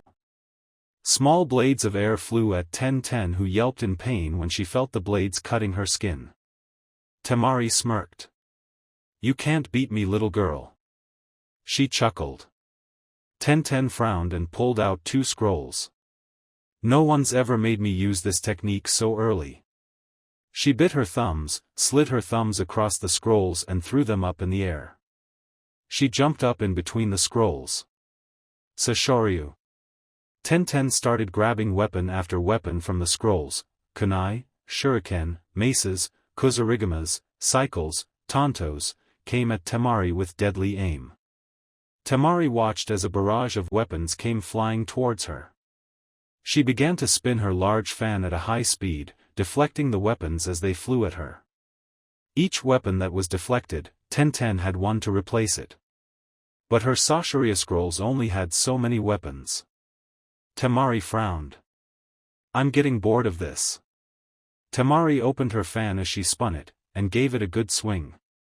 Wind blew towards Tenten, effectively blowing away her Sashoryu scrolls and throwing her off balance in the air.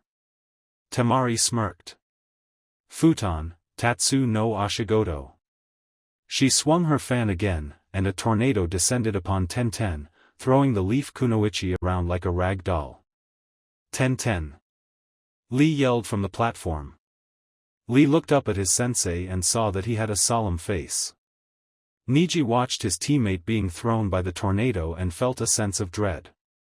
She's not going to win this fight. Tenten, now unconscious, fell from the tornado and landed on the top of Tamari's fan, her body contorted backwards. Tamari smirked at the kunoichi who was sprawled on the top of her fan. What a weakling. She scoffed and threw the defeated kunoichi off of her fan. Niji leapt from the platform and caught his teammate, landing in the arena. Lee jumped down next to his comrade. Lee looked beyond angry. How could you call Tenten a weakling? She gave you such a youthful match. Tamari rolled her eyes. You boys are pathetic. She couldn't even hit me with any of her weapons. It's pathetic. Tamari said boredly, walking up the stairs to join her brothers. Niji and Lee glared at the sand kunoichi before joining their sensei. What should we do, Guy-sensei? Lee asked, looking up at his superior. Guy smiled. I'll take Tenten to a medic. You boys stay here. Guy took Tenten from Niji and vanished in a swirl of leaves. Lee clenched his fists, fire burning in his eyes. I will make those sand ninja pay for hurting our comrade. Niji nodded. Don't get ahead of yourself, Lee. We still have the rest of these matches to go through. The next match was Shino versus Misumi, who was Kabuto's and Yoroy's teammate. Kakashi watched the match with little interest. Your student is quite strong, Kurenai. It seems you helped improve his taijutsu. Kurenai chuckled. Of course, Kakashi. That's what a good sensei does. Kakashi raised an eyebrow. Are you questioning my teaching methods? Of course not. I'm just stating that I'm a better sensei than you. She smirked, teasingly. Kakashi smirked back. Oh? Then how about a little wager? It's obvious Shino is going to be the victor of this match. If any of my students make Chunin, you treat me to dinner. Kurenai raised an eyebrow. Oh? And why would I take that bet? Are you afraid that I'll run you dry with my appetite? He said, wiggling his visible eyebrow. Kurenai blushed slightly. No. Fine. You're on. But if any of my students make Chunin, I get to burn your Ika paradise. She smirked. No. I won't let that happen again. He said frantically. Kurenai blinked. Again? What do you mean, again? Kakashi sighed and explained to Kurenai what happened during the bell test he gave his team when they first graduated. Once he finished, Kurenai was nearly in tears with laughter. I can't believe you got outsmarted by your genin. Yeah, laugh it up, Kurenai. You won't be laughing when you're buying me dinner. He smirked. Kurenai chuckled. Alright Kakashi. It's a bet. Both Jounin turned their attention back to the match. It didn't last much longer. Shino used his insects to drain Misumi's chakra. Kurenai smiled at her student. You did a wonderful job, Shino. Shino nodded his head at his sensei. Thank you, sensei. Everyone turned their attention towards the large screen. Hey-8 coughed. The next match will beckon Tsuchi vs. Uzumaki Naruto. Naruto smirked. Finally. Naruto raced down the stairs to the arena. He saw his opponent come down the stairs and he glared at her. I'm going to make you pay for hurting my friends. Kin frowned. Whatever. Your stupid friend put a kunai in my gut. Naruto chuckled. Good. Begin. Kin drew her special senbon and threw them towards the ground. Naruto reacted and threw kunai to counter the senbon. I was told about your special senbon from my friends. Your tricks won't work on me. He smirked. Kin hissed. Crap, what am I going to do against this kid? Naruto smirked and performed his signature hand sign. Kagebushin no Jutsu. Several Narutos appeared, all of them smirking at Kin. Attack! Kin frowned and pulled out more senbon. She took aim and threw them at the shadow clones. Many of the shadow clones disappeared in a puff of smoke. Naruto frowned. Looks like I'm going to have to use more than just my shadow clones. Naruto dropped into his dragon-style taijutsu stance and lunged at Kin. He threw a punch at the Oto Kunoichi, who ducked under the punch, and swept Naruto's legs from under him. Naruto landed on his butt with a frown. Okay, her taijutsu is pretty good. I don't want to use Heizukisho in here, it's too small. Naruto got up and ran towards Kin again, throwing another punch. When Kin ducked under his punch for the second time, Naruto flipped over and brought his foot down on Kin's left collarbone. Kin fell to the ground, screaming in pain. Naruto smirked. He saw Kin get up, glaring at him. She just won't stay down. Maybe I should exploit her weakness. He smirked. He knew her teammate, Zaku, had his arms healed when they reached the tower. So he could only assume she had her stomach healed, as well. But I doubt her abdomen is 100%. He smirked. Naruto ran at Kin again, rearing his arm back for a punch. Kin frowned at Naruto. Well, I guess it's time to try it out. Kin performed several hand signs. Ninpo, Piasueko. Kin took a deep breath and let out a shrill scream.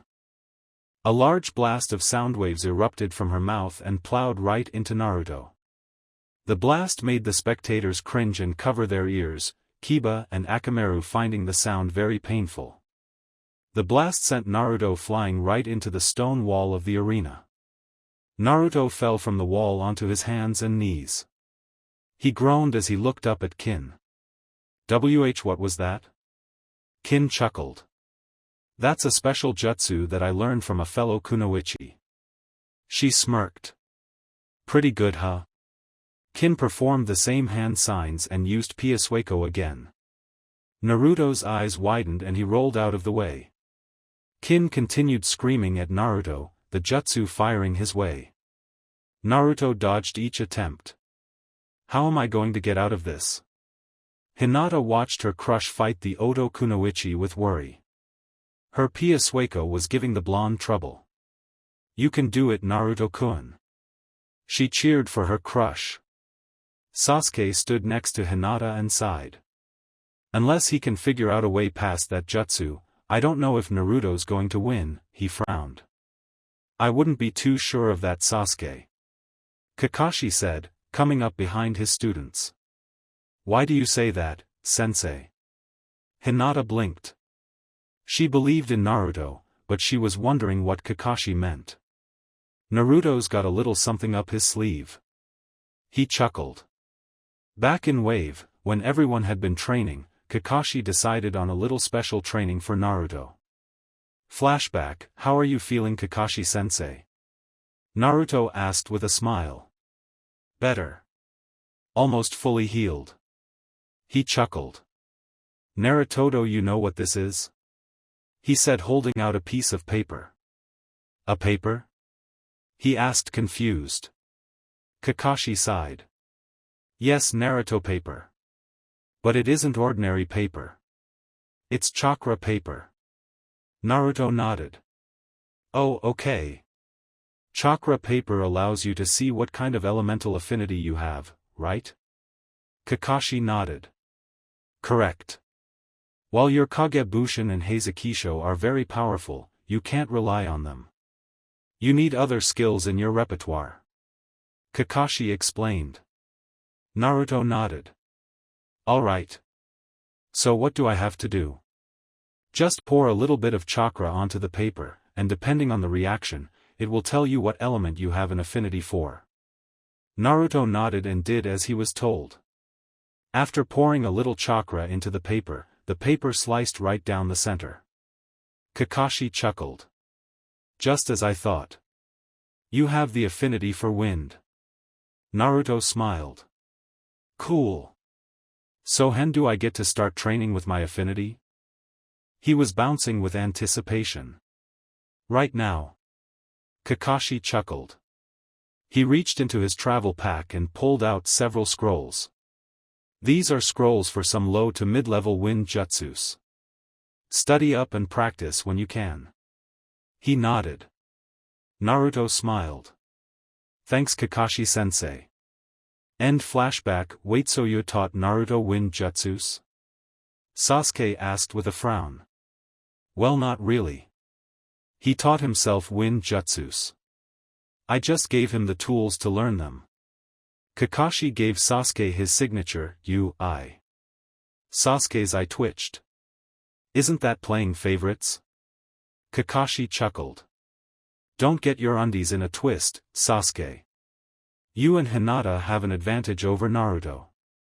You both have dojutsus, which Naruto does not have. You, Sasuke, are able to perform high-level fire jutsus at 13. Hinata is very proficient in her clan's taijutsu and is currently training in special jutsus to incorporate the Juken. Naruto just needed a little extra help. Sasuke turned back to the match, unable to argue Kakashi's explanation. He and Hinata did have an advantage over Naruto, even with the Kyuubi residing inside him. Sasuke watched Naruto dodge Kin's Piasueko. Well, Naruto, show us what you've learned. He smirked. Hinata watched her crush and smiled. Come on, can do it. I know you can. Naruto dodged another blast and frowned. How the hell am I supposed to stop her? Seriously, Kitto, I have to help you in every fight? Kyuubi said boredly. Naruto frowned. Whatever. Do you have any suggestions, Furball? He thought angrily as he dodged another blast. You truly are an idiot. Kyuubi sighed. Just use the techniques your sensei taught you. How could I be so stupid? Naruto mentally face-bombed. He watched as another blast came towards him. He clapped his hands together, a large blast of wind shot at the sound blast. Futon, Repusho. The sound blast was intercepted by Naruto's blast of wind, and the sound dispersed. Naruto clapped his hands again, sending another Repusho at Kin. The blast of wind sent Kin flying into the arena wall. Kin groaned as she slid down the arena wall. She struggled to get up. Damn it. If I don't do something soon, I am going to lose. Naruto didn't let Kin recover and performed the ram hand sign. Futon, kamikaze. The air in the arena began to swirl in the arena, and formed 3 small tornadoes. The tornadoes spun towards Kin, and collided with the Oto Kunoichi. Kin screamed as she was hurled around the arena before landing on the stone floor with a loud thud. Naruto walked over and saw she was unconscious. He let out a sigh of relief. Thank God. You need to start using your brain. I can't always be there to bail you out. Kyubi chuckled. You didn't do anything. I reminded you that you had other options.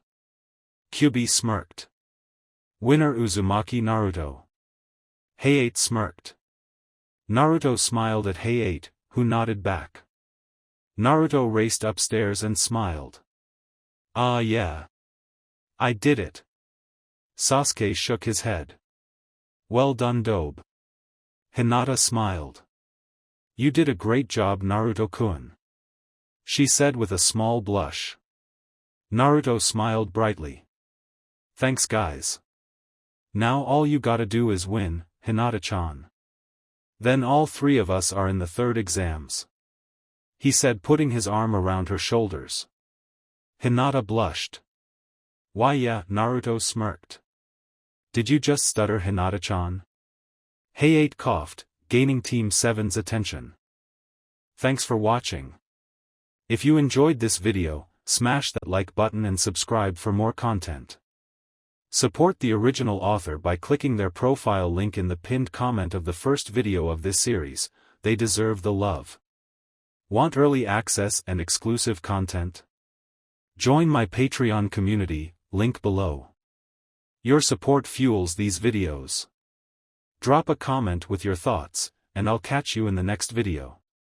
Stay entertained. Stay safe.